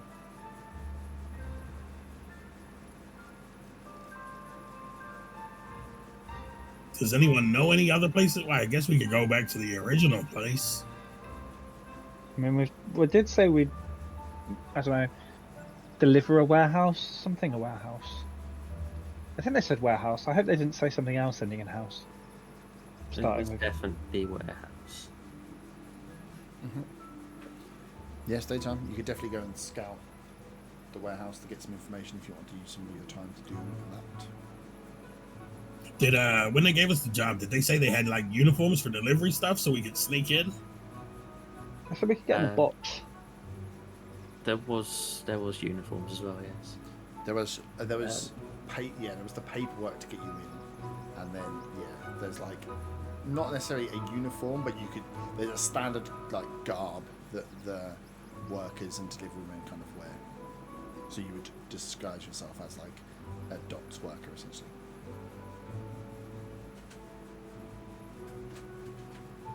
So yeah, How am I there's supposed to that. disguise myself as a dwarf? Dwarf dock worker, same thing. Although you can only make yourself a foot smaller. I'm sure these warehouse workers are all different races and not just dwarves. Yeah, that was racist of me. I say in dwarvish. Yeah. So no one else says. Understands. Not for me. Oh, you understand. Yeah, Faerun knows. Yeah, I think she told us she learned Dwarvish by sleeping with one, right? Yeah, she did. No comment. On her gap year. Nice. So yeah, where would you like to go? Which so- shop to? So I guess we can head back to the Silver Dagger to grab these garbs and documents. We can check it out. I point towards the general direction we're going and say, "To civilization!"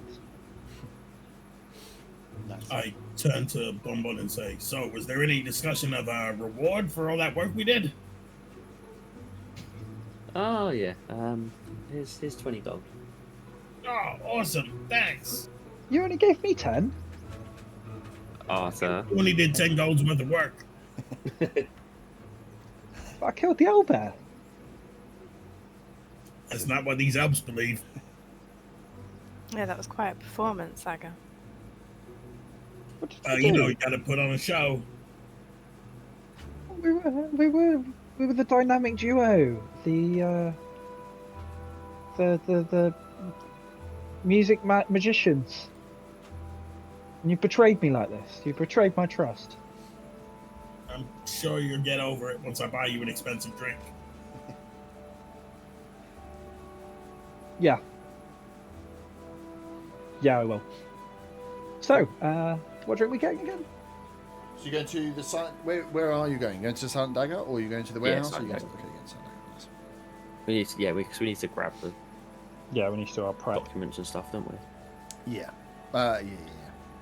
Shall we get a room as well, so we can leave our clothes if we're going to be wearing disguises?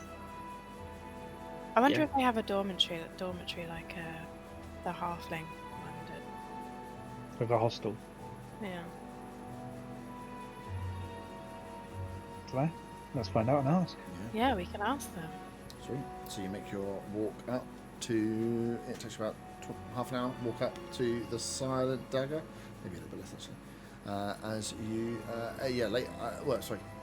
mid-afternoon. Not many people knocking about. As you walk in, Marcus is there as always. Well. Look who it is. Paid our tab. Marcus? I know you've paid your tab. That's why I'm happy to see you for once. I turn to Zaga. Do we really have to drink here? I mean, you're welcome here. I mean, the welcomes. Go on. And I kind of grimace. In Dwarvish, I look at Arthur and I say, don't be rude. We don't have many options at this point of places to stay. So back in common. Why are you speaking in Dwarvish to me? Because I'm trying to make a point. Don't be rude to those around us. We need to stay here today. Yeah, but I bet Alfred, or whatever his name is, can understand Dwarvish as well. Hang on, Marcus isn't a dwarf, is he? No. Yeah, okay, fine. His Probably name's should check that Marcus. I first. thought his name was Alfred. No, it's Marcus behind the bar. Sorry, Marcus. No Marcus, worries. do you have any like dormitory rooms at all? No, we are only a small inn. So we have the individual rooms that you had last time, which are of the highest standard, as you well know. They are not the highest standard. Why do you want a dormitory anyway? You want to all sleep together as well? It's a bit. You mean work together, sleep in the same rooms? I mean, I'm not one to judge, but it's a bit weird, no? We've had a tough couple of days, Marcus. It's just, I don't Each, really want to be on my own. each to their own. But no, you'll have to all squeeze in one room if you want to get anything like that done. But we can do your individual rooms if you want. Yeah, that'll do. And let you. Alright, lovely. 5 rooms. It's 1 silver a night. We paying up front, or we want to have this whole debacle with the tabs again? I pay up front. I'll pay up front. You say 1 silver. 1 silver. I give him a copper on top as a tip. Oh, you Put it on my tab, Marcus. No, that was kind of rhetorical, to be fair. Everyone else is paid, so we don't really do tabs for singles. God damn it. Policy. Hey, I thought he played such a wonderful show that you were going to give him free stuff. That was, I don't know if you've forgotten, that was many days ago. And there isn't, if you look around, anyone to play shows for. So Yeah, it's because it's the middle of the afternoon. What about this evening? Well, I mean, if people come in this evening and he has a bloody good show, we can discuss it. But I was being nice, let's be honest. I mean, I've had to chase you for 3 days for your tabs, so you'll enjoy the rooms. You had to chase him. True. Turn to Faven and I say in Dwarvish. He's being rude to me. Why can't I be rude back? And I gesticulate with my hand, even though I'm making it clear I'm obviously talking about him. Yeah. So, drinks. You know you want to. Can I get a hot chocolate? Sorry. Did That was you in the other place. bang your head today? No, what was a hot chocolate? I have. What was the other place? Oh, God damn it. I have ale and wine, if you can call it wine, and some hard liquor. Not really into hot chocolate. What did you call it? A hot chocolate. No, forget about it. It's too early to start drinking. Oh, okay. I'm just gonna grab a water. Cool. I can give you a water. We can stretch to a water. Anyway, is there a reason you are here if you're not drinking, though, and you're just securing a room for the night?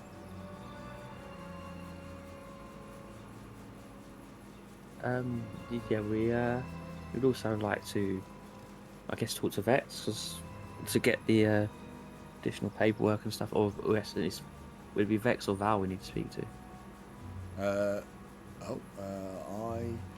I would not like to presume that I know anything about anything that goes on. So I will go downstairs and see if there's anybody else here that wants to come talk to you about something that's not drinks. And that way, Yes. we all sleep well tonight. Okay. Just water then? No one else? Don't want a little beer, little ale? Oh yeah, ale. Put my hand up. And he quickly pours out a real shitty pint of ale and puts it on the side. He's like, maybe let that one settle for a little bit before I poured it a little bit quickly. I'll come back and get the money for it later. Pass it to Zagman. Yeah. He trots downstairs. Suppose you a drink. And then, so yeah, the beer settles, doesn't fully settle by the time he goes back upstairs. And he's like, there's no, you can't go downstairs, but you can go to the other room downstairs and grab, there's a box that you, that is labelled clearly for you guys to take, and then you can take that away and then do what you want with it. It's pretty much what I was just told. Okay. Thank you. I'm going to sit at the table and not play any part in the getting of uniforms. Mm-hmm. So why don't you go get the box? You're up, Captain. So, what's the plan we're going to go with then? Because I mean, there's this one box. Did you go and get the box? We can't really. Huh? Did you go and get the box? Yeah. Cool. Because it's a room you haven't been in before. So it's the opposite room to the one you went in last time. Yeah. And when you get in there, it's just like big old storage room. Just this is where loads of the booze and stuff is in there. And there's a box. There's like a clearly just left on the table there with the paperwork and stuff inside, and you can see the drawing on there where on the side in like what would be like a marker pen, it just put "This is for the rejects." Is written in quite large letters on there. Can we scrub that off before we take it into the place? No, this is just like a cardboard box that's just full of with inside the the other paperwork stuff. and everything else that's in it. Yeah. It's just Okay. like that box on the side. So, where are the actual boxes? And are they? They're at the warehouse. The original warehouse you guys went to. Yeah. Oh right. Okay. Yeah. So yeah, on there. So So if you take the box, it's got on there. You take the box upstairs. It's got in there like a manila envelope that I said that just says delivery information. You open up, you can see it's got on there like an invoice. It's got a delivery note, and it says in there that there is three boxes, 2 large, 1 smaller box, to be delivered and it has all the information on there to be delivered to the Redvant Brewing Company, or freaking I can't remember what it's called. We'll go with that. I'm pretty sure it's called the Redvant Brewing Company. Then it just has the map that he had drawn out, and there's a bit of more information scribbled on there about guards at the front post, at the front gate. Normally, they're who you give the paperwork to.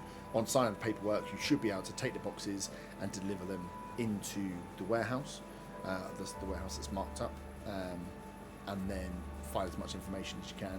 Then there's like another docket in there that just says like the goals essentially that they want, which is to gather information on what is in the warehouses. That there are 4 warehouses that have scouted. They want to know as much as possible what is in what's being delivered to these warehouses. They want to know any ownership paperwork you can find to find out the parties that were involved, and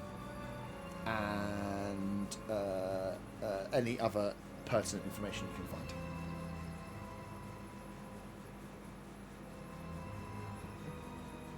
But yeah, it says that the boxes are at the warehouse. The warehouse you originally sent. Yeah.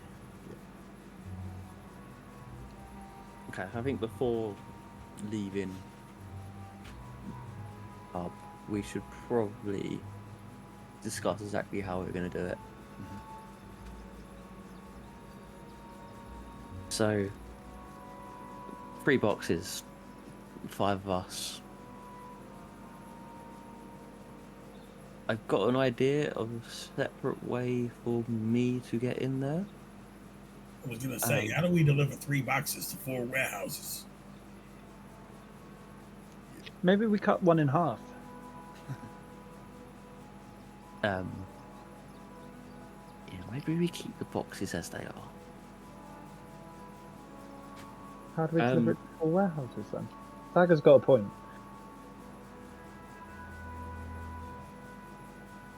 I mean, I don't know, but Does anyone want to roll? Who has the general highest intelligence? Yeah, asks openly. Not answer. I have 13. Faywin and Zagger according to the character cards on screen. Faywin, you realise that if you're delivering, that whilst there might be 4 warehouses, the delivery would probably all go together in one warehouse, but they want information from 4 houses, which you ascertained from reading properly. I love how you went straight to Faywin there instead of Zagger, even though it's not the Zagger's already worked out, but I heard him. It didn't sound like he did. So what I'm thinking from my side of things is I can use my wild shape to take the form of a cat, and I can climb over the fence and try and look around without being suspicious at all, because cats go wherever the fuck they want. And they wouldn't be able to tell that you're in shape shifting form? He has human ears when he does it, I hear. Not elven ears. Yeah, for some reason it's like the weird in between elves and cats is humans. No idea.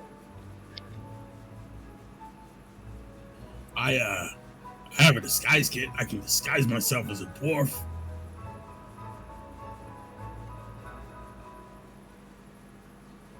I don't know what good that'll be, but I can do it. At this point, I remind them of what Hab said about they'd all go into one warehouse and then be distributed, but they want information from all 4. That's probably the first thing that we need to think of. How are we going to get in all 4? Surely that's going to be suspicious if they see us doing that. Are the 4 warehouses connected?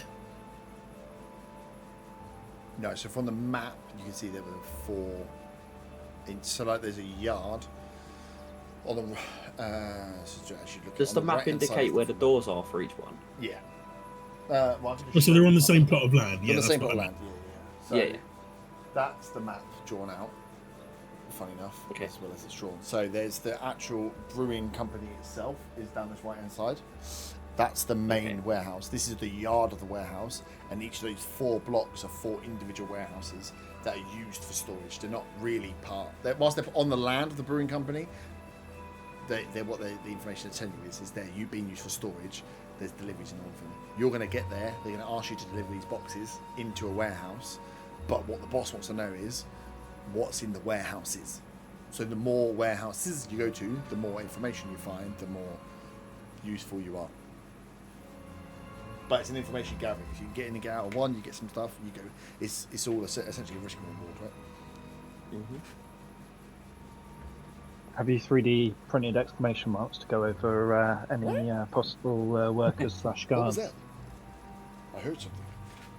It's got a Metal Gear Solid soundboard on the stream deck. Okay, so we just need to dress up, deliver the boxes. We'll get into one warehouse. Bon can turn into a cat. He doesn't even need to be with the rest of us. He can just, sneak in as a cat and search a warehouse or 2. Well, the only trouble for me would be opening the doors. I've seen cats open doors. Yeah, but it looks a little bit suspicious, a cat opening the door, doesn't it?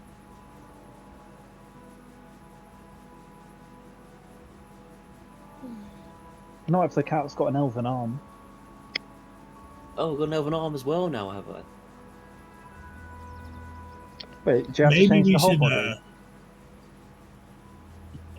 Maybe we should just go and try and scope the place out today and go back tomorrow to actually make the delivery. Yeah.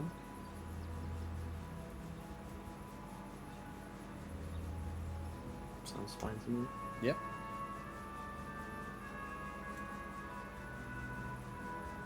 So yeah, that's information you have. So you've got, you know that you can go and take the boxes, and the boxes, you'll have to see when you get the boxes, but yeah, there's 2 larger boxes, 1 smaller box. You've got all the paperwork to get you into the boxes. From the map they've kind of drawn up, you can see that you're going to get, you don't know what warehouse you're going to be sent to, but you know that if you can pass by as a delivery worker, they'll tell you where to deliver the stuff off to, and then once you're in, it's about finding as much information as you can and getting out without arousing suspicion. Good old bit of espionage, see? Maybe we can put Bon in one of the boxes while he's a cat, and that'll sneak him in. But then how are we going to get him out? We open the box. Oh, and we could open the door as well. Well, yeah, we're going to be taking the boxes into one of them, presumably. But wait, are we doing it today, or are we just scouting out? I'm confused. I think we should scout. Yeah, scouting sounds like the best idea. Yeah, until I've had a sleep, I don't feel very magical, and I won't be able to use any magic to help us. Wait, you can use magic? I mean, you literally saw me touch myself and heal. Excuse me? You didn't see that? It was You, fun. you told me not to tell people about that. I touch myself. I was about to look that song up. But please don't tell anyone about it. Cool. Yeah, you can head over to the warehouse or straight to here. What would you like to do? You can fast forward the time, so you can go and see the boxes and see what you have to work with at the warehouse that's owned by Zarkul, or now it's owned by Zarkul and he's using it. Or you can go straight to this place and just have a little scout around. I think we should probably do both. Check the size of the boxes and work out the logistics for that. Yeah. And then have a little scout of the one we need to drop off at. Nice. So you guys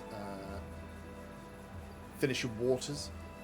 Bid adieu to Marcus, and you've all paid for your rooms for the night, and then head off with your box. Are you taking the box of goodies with you, or are you just gonna, because you've got the bag and most of it's just paperwork, so you could put it into something smaller, I'm assuming. Yeah, I think we'll get something small. Yeah. and head off towards. Chuck it all in Zaga's bag of holding. Yeah. Yep, that'll do.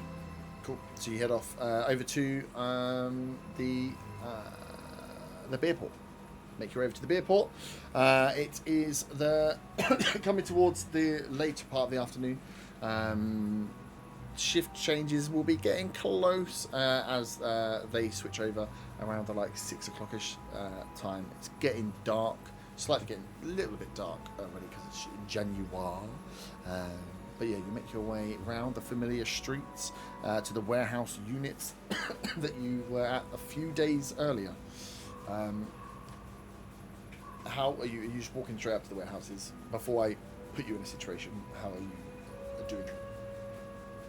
I'm assuming that whoever's guarding that warehouse would be expecting us and knows who we are. You, yes, at the main warehouse. As our calls one. Yeah. Yes, but there's other warehouses around. Yeah. Nice. So you wander up to the warehouse. You see at the warehouse as you come through that there's no one at the actual front guarded gate, but later, towards the main entrance where the big runner doors were, that there's someone stood off to the side, to the right hand side, and you can see loaded up onto almost like a lowrider cart. It's two long boxes, that are probably nearly about 10 foot long.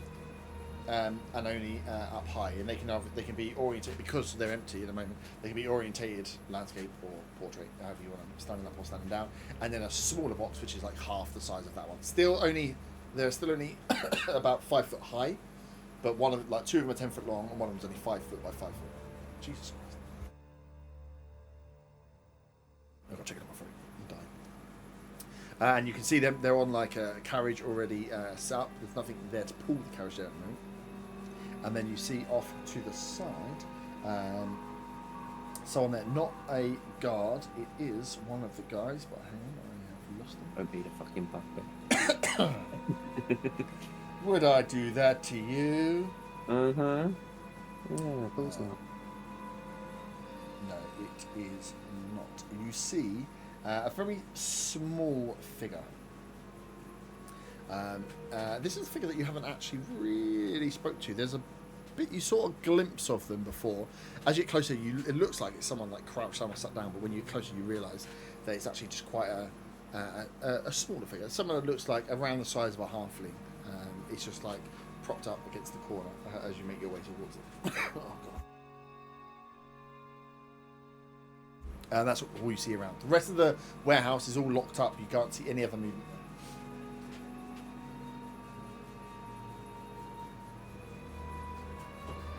Oh my god. I got something in my throat. I walk up to the little guy and I say, "Hey, is this stuff for us?" Give me 1 second. And you see the figure move and look up and flicks back. This long, it's there's a cape on, but the front of the brim is really wide around as they flick up, and you see these two golden eyes. Yellow eyes with almost like crocodile eyes or cat's eyes, and you see fur across the face, golden fur as well.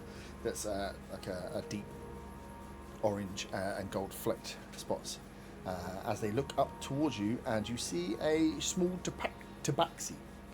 Small cat. I don't know what that is. No, so it looks like a cat. Oh my god, I'm gonna die. Yeah, it looks like a fairy. It looks like a very humanoid cat, but they are in loads of ropes. So all you see is the face. You see the wide brim on the front with the cape that's kind of the black cape that's open, and then what is dragging off them is a bit like not like a Put in Matrix boots. goat. No, they don't. They don't Jeep. look like a Jeep. cat. But it's like a full poncho that runs down, but it's not very big because they're very small. And they look up and wow, fancy seeing you here. You can tell Herb's recently watched the film Cats. I look at this strange furry thing in front of me and I say, "What the fuck are you?" I'd watch your mouth when you talk to me. I know who you are. I've picked a voice I can't do when I'm coughing. It's a southern cat. This is someone cat. The cougar. It's a cougar, some would say. Literally, 30 seconds before I thought about doing a voice, my throat just decided to close. Oh, I'm just going to talk normally because I can't do it. And yeah, you see kind of like leaning, almost like they were asleep, but then look up. They're kind of like leaning on the side, like straightening themselves up, but they're about the same size as you, Zaga. I've been waiting for you motherfuckers all day. You gonna come and take this shit off my hands? Well, we just come to check it out, really. We're gonna go scope out the place we're delivering it to, and we'll probably be delivering it tomorrow. She just says, and this spits a fab out onto the floor. Do you want me to bring a bowl of milk for you tomorrow? As she steps and straightens up in front of you, just like pulls the poncho to one side, you see like the end of a very very delicate but long blade, and she just stares back at you. I think you should watch your voice. You need to know who you're talking to. How about you get yourself ready and watch your mouth when you're talking to me? I mean, I don't know who I'm talking to. You didn't bother introducing yourself. You don't need to know who I am. You just need to know that I'm here to give you this shit. And let's hope you guys don't fuck up again. Well, you can be here tomorrow then. Let me take a look at these boxes. She spits out another one, flips back, and goes, "There are yours." She carries on. She just walks off around to the side to give you the space to look at the boxes. I turn to the others. The fuck was that? Not many you would have seen Tabaxi necessarily before. Those, apart from maybe Corin. have. And Foggy. Yes. That's a tabaxi. Oh, it's a tabaxi. It's a taxi? No, you take a back seat. Fuck's sake. Kind of she's a humanoid cat-like creature. Wow. Smaller than you've seen before, though, Von. You're normally like you've seen Tabaxi at like 5 foot, 6 foot. This one is like 4 foot, 3 foot, 4 foot. Yeah, they're usually taller than that, but yeah, it's definitely a tabaxi. But yeah, Zaga, just why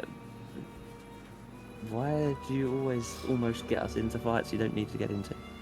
Well, the thing was rude. It didn't introduce itself. Well, maybe because you turned around and said, "What the fuck are you?" I was shocked. I've never seen anything like that before. Anyway, let's just check out these boxes. Mm-hmm. Cool. So what do you want to know about the boxes? I'm looking at the smaller one, and like, if you're gonna turn into a cat, we can put you in one of these. Yeah, I think if you're looking at it, the smaller box would fit like a slight squeeze, but not too uncomfortable. Could fit Zaga or Corin in. Probably not both, unless it was very uncomfortable. The larger boxes would give enough space for one full-sized humanoid to lay down in. They're solid wood construction. You can see where they've left the like nails out of the tops that they that you could put as many of the nails in as you wanted to make it as secure or not secure. And inside there's a load of like wood shavings to protect what was in here, which were the big metal poles for cages.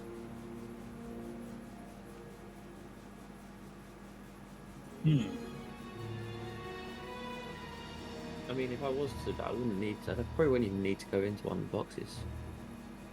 That's true. I could, if natural thing for cats do to climb fences, right? I could just climb over the top. That's true. Corin, we could put you in the small box. Yeah, that's fine with me. You're pretty sneaky, so you got the best chance of sneaking around. Yeah, that makes sense.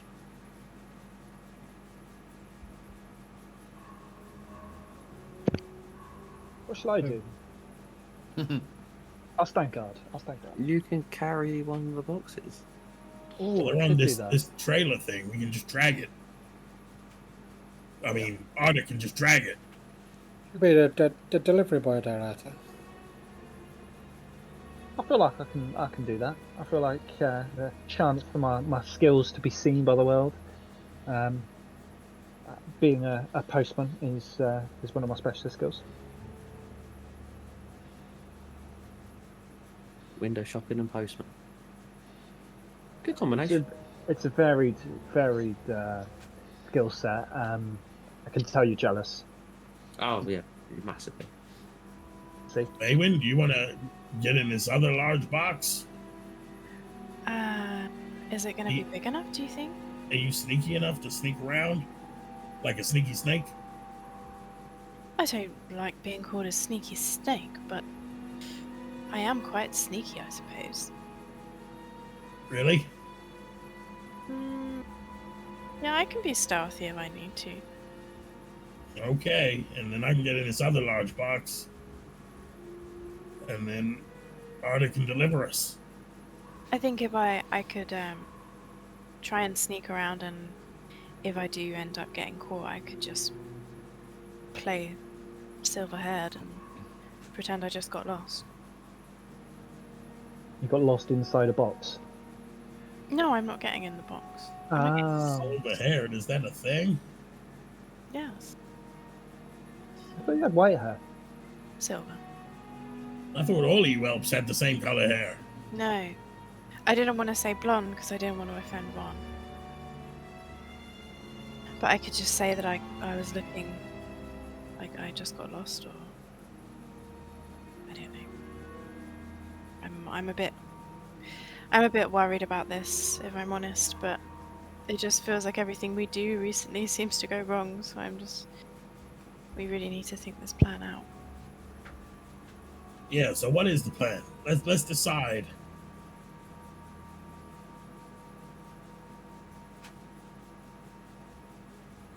I look around at everybody. I guess that's it. Go in the boxes. We can always sneak around. That's what we can get.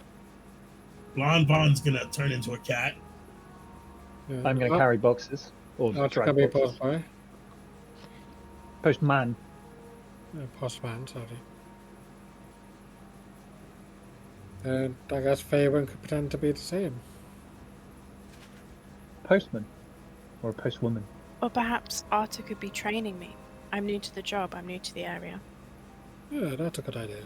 Okay, so 2 delivery people, 2 little people in boxes, and 1 cat. Just one thing, Faywin.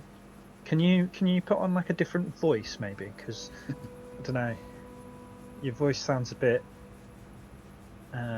Snooty? snooty for being a postwoman. Would you like me to be more goblin? I mean, that would work. Yeah, maybe Alright, maybe darling. like pull like a face or something. What, darling? How's it going? You alright? That is Well, that's surprisingly amazing. good.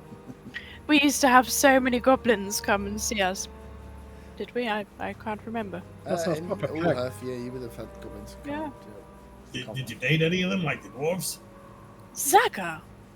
Watch your tongue or I'll chop it out. And get plus points for me. Experience points. Yeah. That plan sounds proper peng. What?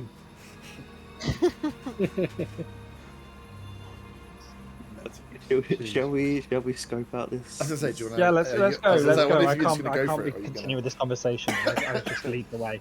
I haven't even changed into my postman outfit Well, yet. I mean, you can still try and discern some actual information from the site, or do you want to just go ahead with your plan?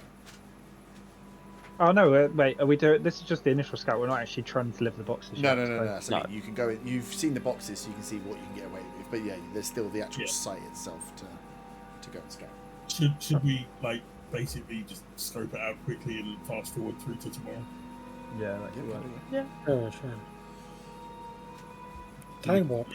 Roll a couple of quick checks and see what we can see. Yeah. So we'll do a skill check. So using your those that are proficient in whatever skills they want to, can you pick a skill, pick a piece of information, roll a dice.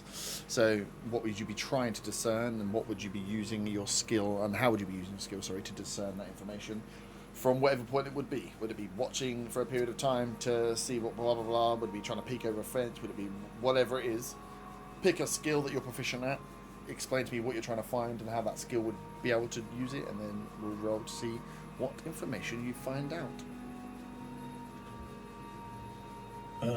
Zago will attempt to catch one of the brewing company staff as they're leaving for the end of their shift, and try and persuade them that he's looking for a job. He's experienced at warehouse work, Yep. and would this be a good fit for him? Can they tell him anything about the company and the warehouses and the work that's required? Yes. Do you want to narrow down the actual information you're looking for? Yeah, shift times, the amount of staff that he'd be working with, that kind of thing. Yeah. Cool. Yeah. Roll a precision check. That is a 26. Very good, very nice. You find as people are coming out, you're trying to grab a few people's attention, group's attention. It's a slightly older, would be a halfling that comes around the corner. Looks older than Corin, but to the same sort of build and makeup as Corin. Sleeves rolled up. You can see he's like got big old forearms on, actually, for a halfling as well, as he comes around the corner. And he sees you, and as you try to approach, got a nice friendly face. So you ask him the questions. He tells you that it's tough work. That it's not for everyone getting in there, but if you're willing to put in a hard day shift and a bit of grind, then there's definitely money to be made, and the shifts aren't too bad. He said they're 12-hour shifts, so they change on the 6s of every hour, so you work 6 till 6. And that's when the brewing company changes over. But he said that you can't getting into the brewing company is like a step process. So you start at the bottom, you work your way up, and it gets easier the more you work before you get to work on any of the machines or any of the brewing. So you're starting off as warehouse stuff. And he says that you'll be taking deliveries, bringing stuff to the floor. It's a bit like a production chain. But when you if you probe a little with 26, probe a bit about the warehousing and whatever else moving around there, he's like he tends to say there's not too many people that there's some stuff that held in some of these warehouses, but most stuff they need is inside. So there's not too much like that. There's no delivery work. That's all brought in by extras. People will bring stuff in occasionally to get stuff set for shifts. But once stuff's ready for the shift, a bit like a car manufacturing plant, right? Once everything's on for the shift, you are not really going to be trying to take or going to collect any other stuff from the factory until closer to the end of the shift or beginning of the shift.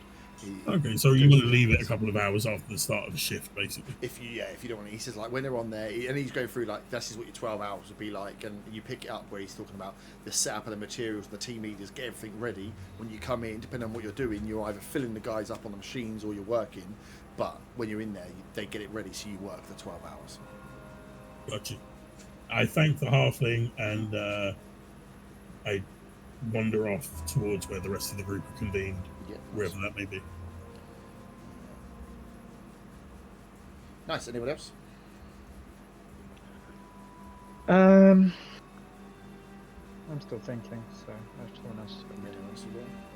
Don't all have to go. It's only if there's certain Instead information. of doing the skill check sort of thing, could I possibly use my wild companion thing to do the owl and get like an aerial view of the place? You can still use this. There's still be the skill to roll for perception, but you could use the stats. Owl's perception rather than mine. But it's what you. A general perception check is fine, but if you want specific information, this is the time for that. to actually. It was ask for yeah, permission. kind of get an aerial view to see if there are guard posts where they are, kind of get a general idea of what's positioned where. Okay. Yeah. So give me a perception check with your wild shapes perception skill. I think what it actually takes. I need to actually find it. Oh, come on.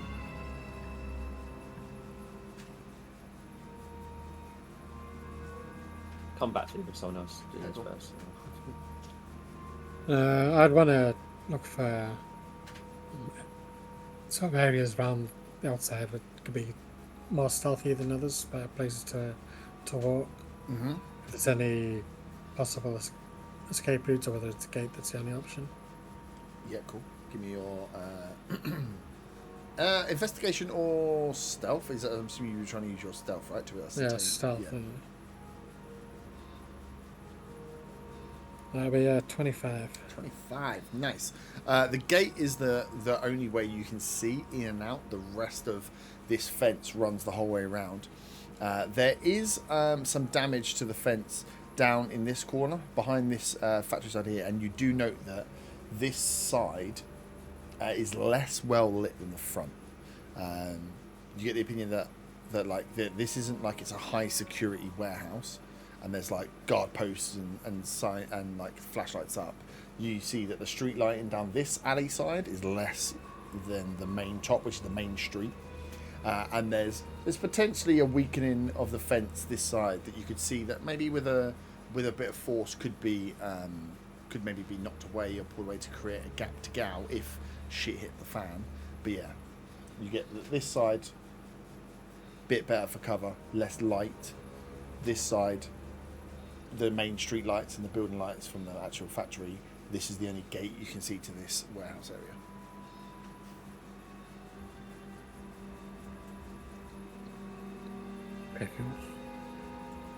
I've got that perception. So Yep. 19. 19. Yeah. So yeah, you set the hour up there for as long as you can set the hour. So what's your wild shape now for, like 3 hours? Is it level 3? 4 hours? The wild companions for an hour. An hour. So you spend the Yeah. whole hour up there trying to check what's going on. You can see that they only really have people posted up at the front gate, which is shut the whole time until people come in. You get to see one delivery comes in, and you see that they let the guys in. They put them to you see that they direct them off to the warehouse, and then see them out once they're done. They don't seem to spend too much time. So they stay with them the whole way to the warehouse they want them to go to, or they just... The one you watched, they didn't. They kind of put him to the warehouse, sent him off, and then like kind of mills around a bit, and then when they leave, sees them out. Make sure that it's not like a high security prison. You notice as well within that hour that like they don't just stay there. That every so often they do a little pond around, a little patrol walk around. You can't see that there's any set pattern to it. But yeah, you see one delivery and how they kind of handle that, and you see that they do dot off and just go for a little wander up and down or a bit of a round, and just to keep themselves awake, I suppose, on such a long shift. Okay. You know, if I'm going to be pretending to be a gangster, Mm-hmm. would I need to, would I use something like insight to see what people that work around the area sound like and Yeah. stuff, or can I just... Yeah, good to hear. And if I were to do that, would that have any impact on my deception if I had to run a deception check? Ooh. Because I've learned more about so say for example, if I listen and copy the mannerisms of people in and around the warehouse area now, Yeah. tomorrow when we go in there, if they're like, who are you, and I'm pulling off a disguise of oh, I'm new, I'm on training, whatever, Yeah. would I get an advantage or anything on that? Let's see how well you roll. Potentially yes. So roll an insight check for kind of spying. Insight's 15. 15. Nice. I set 15 as the DC in my head. So yeah, and you do notice, much to Arthur's point, that there's a lot of slang chat. There's not a huge amount of women as well that you see go around. The women you do see are the like half orcs and the more burly, stronger women in there. This is like a manufacturing part. You don't see a huge. You see some women come through, but no, like not that you notice any like halfling women coming out. The ones that are there seem to be there ready to work. And you hear the level of conversation, and you do not hear any high elf accents coming out of there. There's a lot of not necessarily just like the. I mean, because there's not a huge amount of goblins and stuff that are here, but it's it's a shorthand, a lot of shorthand conversation, a lot of abbreviation, a lot of lazy chat rather than overly pronunciated words. Okay. I will be doing that voice though because I don't have any others. Yeah, no, that's fine. There are a few, but the like the bugbear goblin kind of cockney doesn't wear off so much into the other ones, and a lot of the tieflings here are kind of they're like cowboys, like Southern American cowboys. So there's like a blend of weird. Yeah. Okay. You can go for that if you want. No. I've just written in it. Everyone's a geezer. Yeah, that's the only other one I can do because it's just my real voice. Yeah. Sweet. Okay. Did anyone have any other information? Art, I think you hasn't. Quite a lot of info. As we're planning to do something with Postman, can I kind of look around instead of sort of where everyone else is checking out the warehousey stuff? Can I sort of look around town on my way there, see if I can see any postman, and kind of get like, I know it's not technically a postman, it's like delivery man, but kind of get an inkling of what they do on their job? Yeah. What am I rolling? Your choice, perception or investigation? We'll go perception. That's 19. 19, nice. Yeah, you see, there aren't really postmen. You see there's a lot of the carts they've got there, these like low carts which have got the bars across.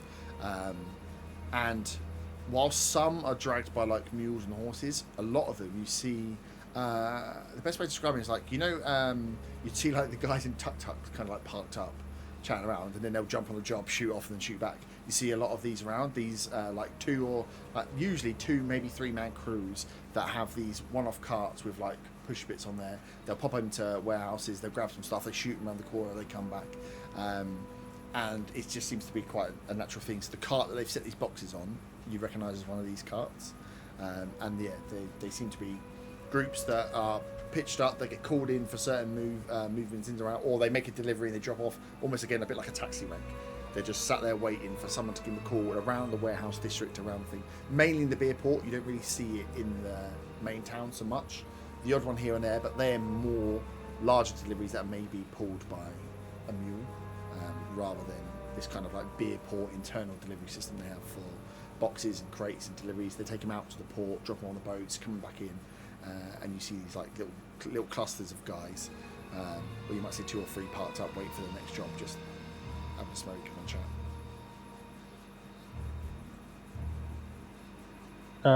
I'm just gonna. Yeah, you would see as well. You got enough. So you would see as well that they all deal with essentially with that paperwork.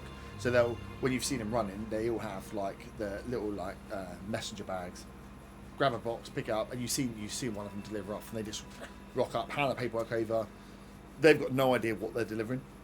You can see, like, you see these guys have come out. They've just given a paperwork, given a box, told to take it here. They hand it over. The guys stamp it. They drop it off.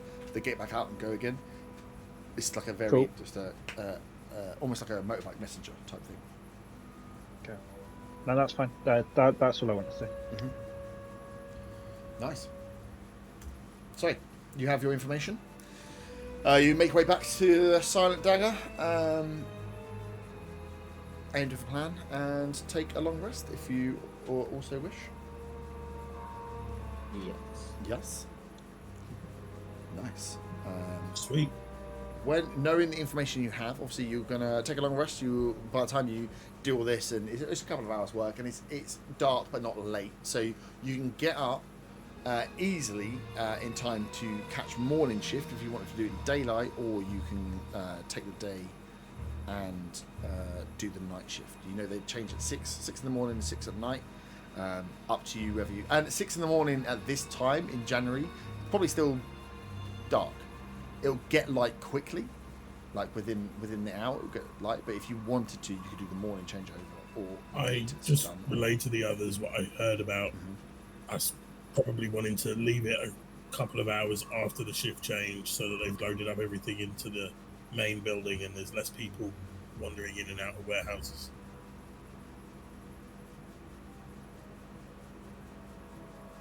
I'm just mouthing to practice my new accent. What? And I've plaited my hair so it's like on top of my head, and I've put. Oh, can I have a cap? Yeah. Yeah, I've got a cap on, so I look a little bit less. Yeah, you can grab some stuff. Like if it depends. Less regal. Yeah. Yeah. You're going to bed early enough to get up early enough.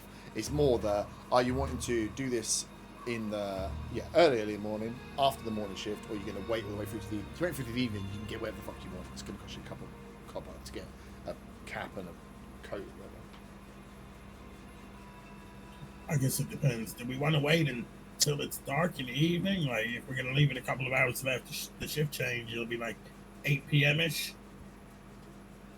Should be starting to get dark around then. I mean, it's probably easier for sneaking around, right? Hiding in shadows, definitely. Did we see whether there were any deliveries that came in the evening? I saw one delivery in the hour I was looking. So there's a few. There's definitely more deliveries coming in the day than there are at night, but the factory runs 24/7, so Okay. deliveries can come in 24/7.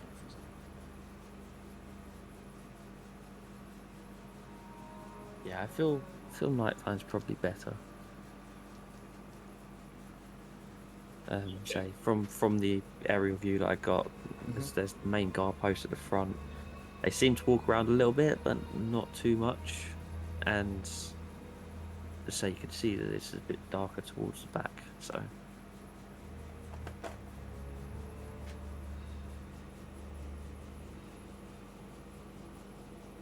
Cool. So you want to wait till the evening? So yeah, you guys tell me when you want to, what time you want to kick off, and then we'll throw you on the board. Yeah, evening sounds better. we all agreed evening. Yeah. Yeah. Nice. So you have the date. You can get different and like to get it would cut like incidental amounts, a couple of copper to get yourself a cap and like a dirtier shirt if you want to tidy up. The only thing I will ask is like if you have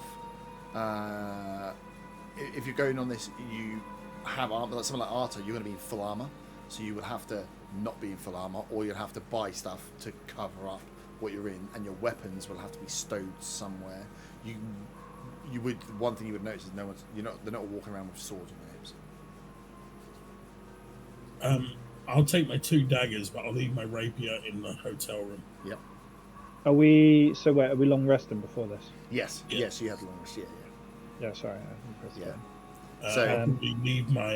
Actually, no. There's no disadvantage for studded leather armor, so I'll keep my studded leather armor. Yeah, so you'd all be like knocking a couple of copper off to get like a big overcoat or something. If you're gonna hide it, you want to make sure that you've got clothes over, because if they see you walking in, like one thing you all would have picked up with different parts, you'd have seen that. Well, I'm Bar going to the be in a guards, no one, like the delivery men and the workers, aren't walking around in leather armors with swords on their hips. Okay, I'm gonna leave my armor at the hotel, at the inn. My shield, however, I'm gonna put underneath on the trailer thing. Just make it look like a piece of the. Try and make it look like a piece of the thing. And my hammer, I will also leave behind. I will wear an oversized shirt and have just one dagger, I think. Oh no! I'm gonna put my dagger in my boot. Yeah. There's a snake in my boot. Yeah. Somebody poison the water. But I'll leave my longbow and my leathers under my shirt. Just wear an oversized, make myself look a bit bigger. Yep.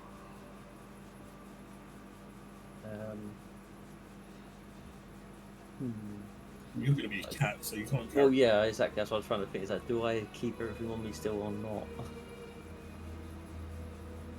I guess I'll leave my shield and my scimitar back, but I'll make sure before transforming into cat that I do have an overshirt with my leather underneath. Yeah, if you had to change back, then you would be. Yeah. If I was to change back while there, then still don't want to be in full leather and noticeable with sword and shield. Actually, if I'm going to be in the box, can I keep my rapier? Yeah. Like, they're not going to see me. Yeah, I'll keep my rapier with me. Yeah, that's what I mean. If you're in, then you should be okay. But it's just saying that if you're not, what you're going to do with it. It was more just a reminder that these aren't.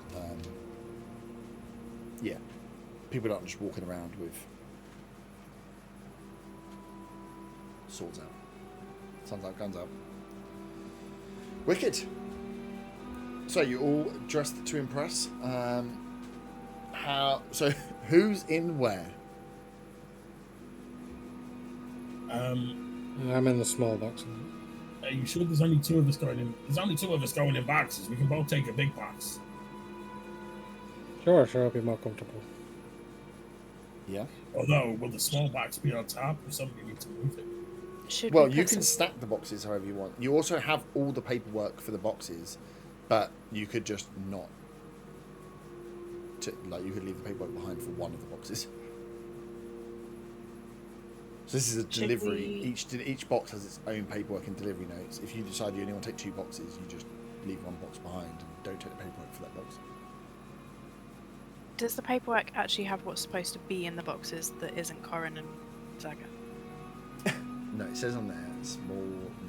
No, the paperwork. No, the paperwork is, as they've worked out before, is very light on information, which I think is on purpose because they don't want people knowing what was in it. So it just details that like a large box will be like one. Right. Okay. I was just thinking if they open a box to check it, because I know what Herb's like, and then like a little dragon jumps out of the sword. But never mind, if it hasn't got what it is on there, that's fine, just ignore me. Would I do that? Oh, 100% good. Sweet. So you taking just 2 big boxes and leave one little box behind, or you're taking all of them and doing with what you want? You're preparing your Santa sled. I think we should just take everything. Yep, cool. Nice. I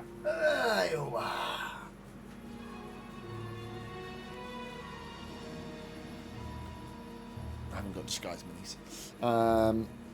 Cool, so the 2 smaller members are in boxes. You have your pulling cart, which has got the space at the front. You are like mules, essentially, running these things, Flintstone style. And you can come around and approach the front. Vaughn, where would you like to be? I am going to. I guess I'll jump over the fence at the back. Have a cat. So I have got 30-foot climbing as a cat. Okay. So does that mean I can just climb the fence without needing to do checks? Oh, yeah. Cats' skills are to climb up. Yes, you can. Where would you like to climb over the fence? Probably at the back, but behind one of the warehouses. So maybe like a third of the way down. So like over here. Yeah, maybe. Yeah. Cool. Sweet. So we have action group at the front. Oh baby, with the parcels, and then at the back we have. So just to make it easier, well, we can just go backwards and forwards if you would like. How would you guys want to? Because obviously you're split from the party. What Arthur and Faywin do decides what 4 of you do, but Von, if you want to act separately, we can just go backwards and forwards between the 2 of you. Yeah, I think for now, be acting separately. Okay, cool. So it's about 8 at night. So night shift have just got on, started working. dark. So there are some some of the street lights, the building lights are up on the brewery. Definitely, there's the front of that building, like to this side, is lit up. There's odd pools of light around. It's dimly lit, the whole area around the warehouse inside. As Arta and Faywin, you are pulling your car up towards the front. If we start with you guys, so throw over to you. You're pulling your cart round to the front gate as you watched others do before. Over to you. So remember the plan, Aunt. You're training me. Yeah, I'm new to the right, job. I got this. And I kind of slap myself in the face before we come around the corner. Yep. Right, as I said, pull that. Go on, Alright. pull that. She pulls it. Nice. And just being a slave driver. Cool. Well, a little late for a delivery, innit? Oh, you know what they're like. Well, yeah. You got your paperwork? Of course. Yeah. Put it I down. hand out my hand to my glorious assistant. Mhm. Just as I showed you. I hand it over to him. Cool. Yeah. Kind of you like very much. slap it down in his hands. Yeah. So he goes, one of them goes through it, the other one goes, oh, got a newbie on, have you? Fucking hell. Looks a little bit scrawny. How could you tell? What gave it away? Well, I mean, she's struggling with that, and you've shouted. I mean, you've made it quite obvious with the way I was just making conversation. Honestly. Right, okay. Well, I don't tell you how to do your job, so don't tell me how to do mine, please. Well, I won't indeed. Just make sure your paperwork's sorted and you can be in and out with your little. Well, that's good. I'm glad you can read. So Now the hurry other- up, I ain't got all day. The other one's looking at his like, so you got 3 boxes here, and he comes out and looks. He goes, all right, 2, 10, 3, right. Okay. Right, you want to take them through to the warehouse at the back. It's warehouse A, but my lovely friend here will show you the way. Don't you worry about that. Sorry, but you want us to deliver them inside as well? Fine. Yeah, you've got to drop them off. That's your job, isn't it? Drop them off up. We're here to guard. You're here to deliver. I sigh, and then I go to help pull the thing to through the gates. Yeah, nice. So yeah, one of them pushes. Right it back. then, lead the way. So they lead you down towards the back, and you. As we're passing, Yeah. I call back and I said, "Oh, the union are gonna hear about this." Goes, Union? Fuck. We're in Redvant. No, so. So yeah, you're pulling it through. Von, you would, if you were to move up slightly, see that there is someone with a torch at the other end of the runway now. What would you like to do? Can I do a perception check to see if I can see any windows to the warehouses at the back? Cool. Yeah, roll a perception check.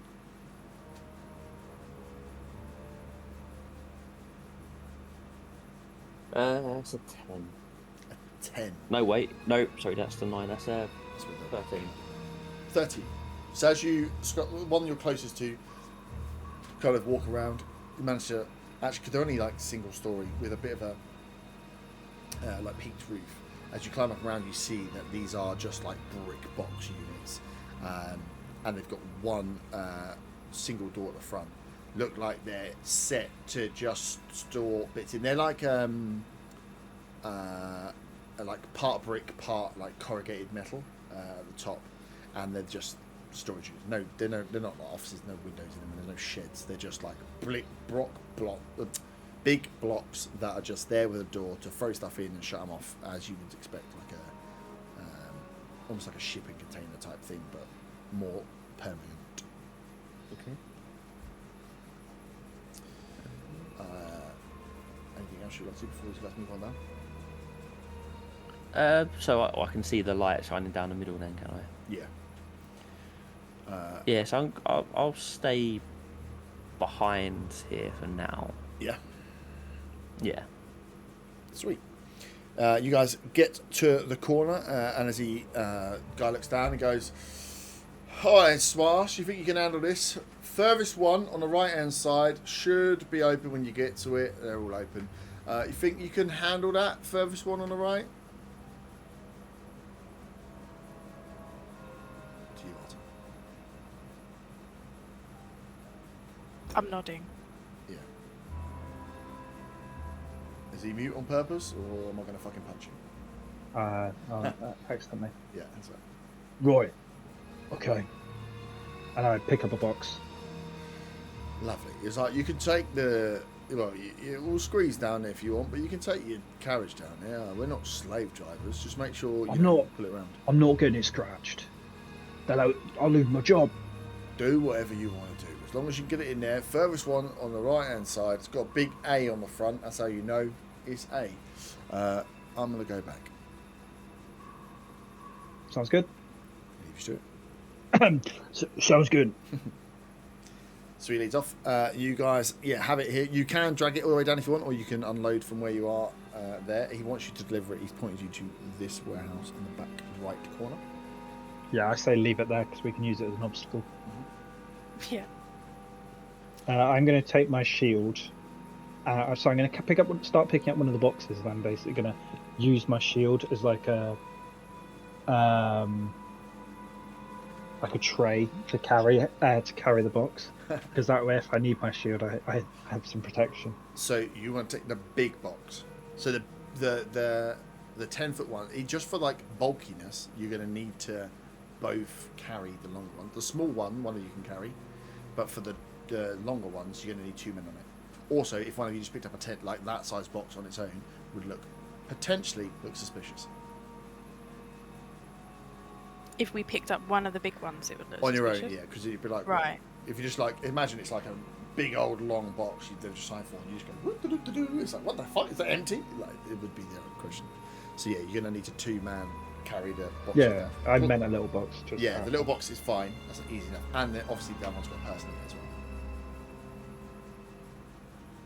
And we had 2 little boxes, right? You have one little box, 2 big ones. boxes. 1 and 2 big. Okay. Yeah, so this is the little box on top, and the bottom ones are stuck together. So at this point, when he's walked off, would I not see the torchlight? Yeah. So down here now at the front, it's it's dimly lit. Okay. So there's some lights about the place, but not light at all. So with dark vision, you're fine. Yeah. So I guess I'll step out in towards the alleyway bit. Yep.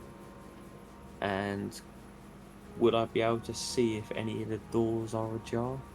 For the 2 that are there, you'd see that none of them are ajar. No, they're like the doors. Okay. These are the units that are shut up because they're for storing things, not letting things in. Yeah. Okay. So Arthur, you grab the small box. So hold on, are they in the big boxes? They're in the big boxes, yeah. Okay, I'll pick up a little one, and I'll turn to Bo, and I'll be back to help with the big one in a sec. What, cheers? No, we don't. They've gone away. We don't see them. I know, but she's method acting. She's in it now. That's it. That's her voice now. It's like- It's cool. So I was just gonna whisper to the box and be like, "Are you guys okay in there?" No. I'm gonna go to the first door on the right. Oh, this close. Oh, the first one here. Yeah. Yeah, nice. And I'm gonna open it. Yeah, door opens. And look to walk in. Nice. So you walk into the first one. Closing door behind you. Yeah. Cool. So you shut yourself in. So when you see that he goes into the first one there. Von. You are a cat. Staying there and waiting. Well, I guess I've got no way of getting into any at the moment, have I? So. You could come with me and I could open the door. I am going to.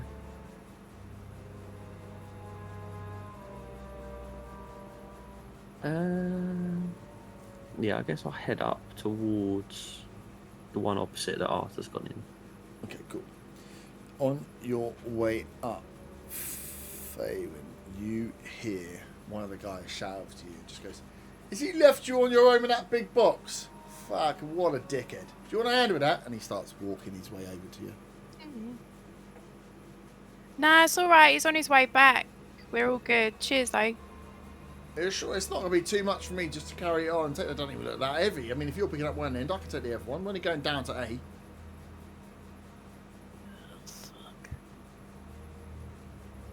Nah, honestly, like I can see him. He's coming back now. Roll a persuasion check. Can I hear this? Yes, you would hear this, yeah. 6. 6. Oh, hang on. You can dull someone's suspicions with false assurances with a deception. Oh, sorry. You could roll a deception. Yeah, if you want to roll deception rather than persuasion. Still be a 6. Still be, yeah. It's the same modifier, right? Oh yeah. Yeah, Okay. based on this one. I tried. Sorry, everyone. So going down the ship pan. Can I, at this point, run up towards them and jump on one of the boxes? Yeah.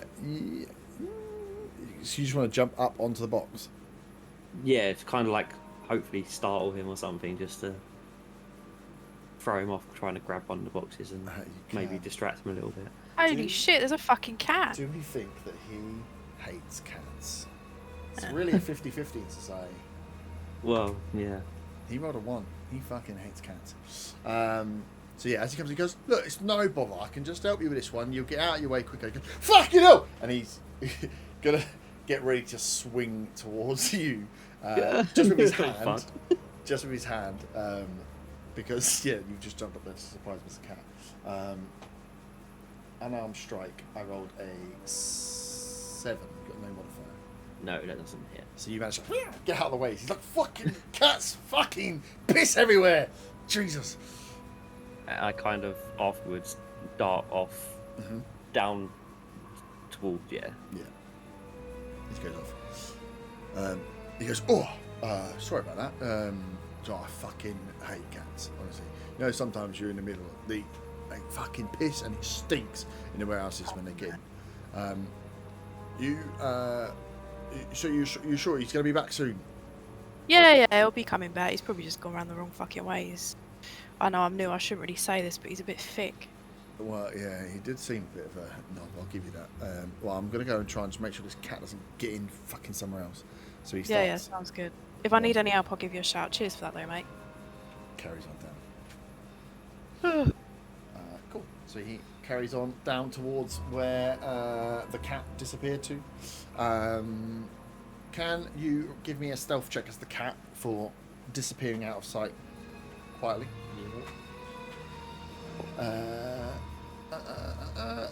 Arta.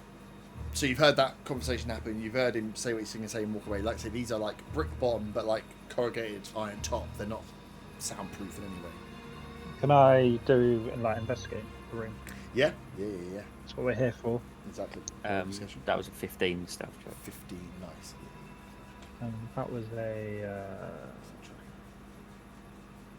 5 investigation. 5. Shit. That's not good. You're in there. You don't have a source of light? I've got dark vision. Right, so you can see boxes. Congratulations. Cool. So you go through, you can see, and there's like this one less full. Like you can see, there's a few boxes knocked around there, but they look the same as yours. Without opening one up and going through, you can't make out like any discerning shape. It's like, oh yeah, shit, these are just all going to be boxes, aren't they? And I'm kind of vaguely panicking because of what I've heard outside, so I can't really concentrate. You don't pick up anything from there. Yeah, I'm going to put the box down, the little one, and then I'm going to open the door and come out. I'm not going to check first. Yeah, nice. So And as he comes out, I'm like, we need to move at least once so they think that we're doing something here. He's going to fucking come back otherwise. I go around the other side and go to pick up the box. Nice. I help pick him up. Pick up the box. Who have you picked up? Well, no idea. We don't know. Can I We hear didn't label singing the in boxes. box? If You I can what? hear singing in Saga. You think it'd be Yeah. singing inside the box? Yeah. If I can hear, like, I don't know. I what's mean, called. if Zaga is singing inside the box, we need to go back and replay some stuff because that's stupid as shit, and you guys are going to get Let's pick up Zaga first, just in case he does break out into song, because he's very impatient. Okay. So you guys pick up and start making your way down. Von, you hear, as you come round with your 15, you hear the guy going, yeah, kitty, kitty, kitty, kitty. Yeah, kitty, kitty. Your curiosity leads you just to look slightly, and he picks up where you are. He got very high on his perception check to try and follow you, as he sees that you have died round. Would you have died up? But he's got the smell of cat, and he's after you.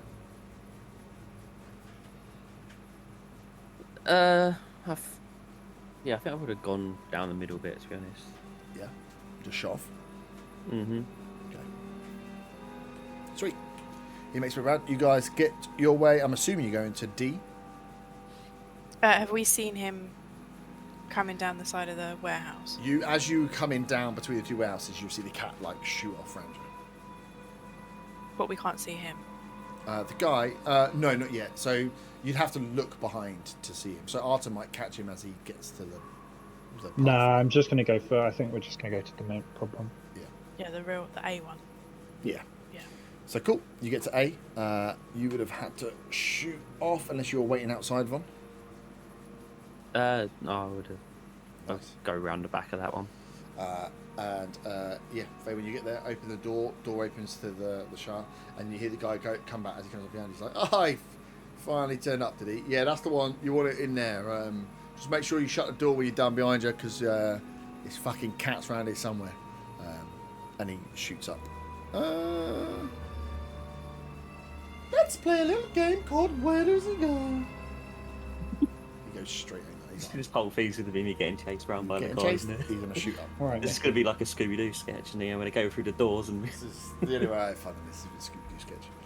Nice. So you guys open the door and can make your way inside. This is a much more full warehouse. Are you both going in? Or just dropping the box? Or what? Open the box so we can get out? What do you think? I'll knock on the box for now. A previously determined sign that we're in the building. Mm-hmm. I give a knock from the inside to let them know I've acknowledged the predetermined sign. Nice. I knock back to ensure that he knows that I've heard that he's knocked back.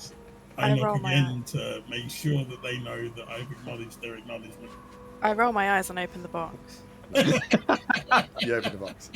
Zaga's inside. This is mid-knock, and I just rip the box open. I hold up my fist to fist bump Zaga. I do the fist bump and I whisper, "Why are you still in here?" I say to him, the guy's walking around trying to chase Von as the cat, so just be as quiet as you can. Okay. We'll be back. I'm gonna have to shut you in here. I mean, the doors are unlocked, so yeah. Yeah. Yeah, okay. Nice. But you might have been scared of the dark, so I need to touch my face. Yeah, because it is pitch black inside there. I mean, luckily I have dark vision as well. So you can see boxes. Nice. So you guys make your way back outside. Guy gets to the corner. Good job on whispering. Vaughn, can you roll another stealth check, please? What do you mean, good job on whispering? Huh? Literally, good job on whispering. The guy was right next to the warehouse. Yeah. that was 19. 19. This time. Yeah, nice. This time you dart up and you hear as he looks backwards and forwards for you and starts making his way. You peer from the top of this roof, starts making his way back towards the main gate. You appear to have lost your guard stalker for now. Zaga, if you would like to roll investigation check for the room as the two of you come back and grab the box again, I'm assuming. I'm not going to investigate this room because I know they're going to be bringing Corin in here. I am going to stealthily open this door to this warehouse. Yep. Rush across to the other side and just crack the door so that the cat can get in there if it wants to. Nice. And then Yep. and then move over to this bottom right one instead and try and sneak in there since the guard's going back to the guard station and I can't see him anywhere. Yep, cool. So give me a stealth check.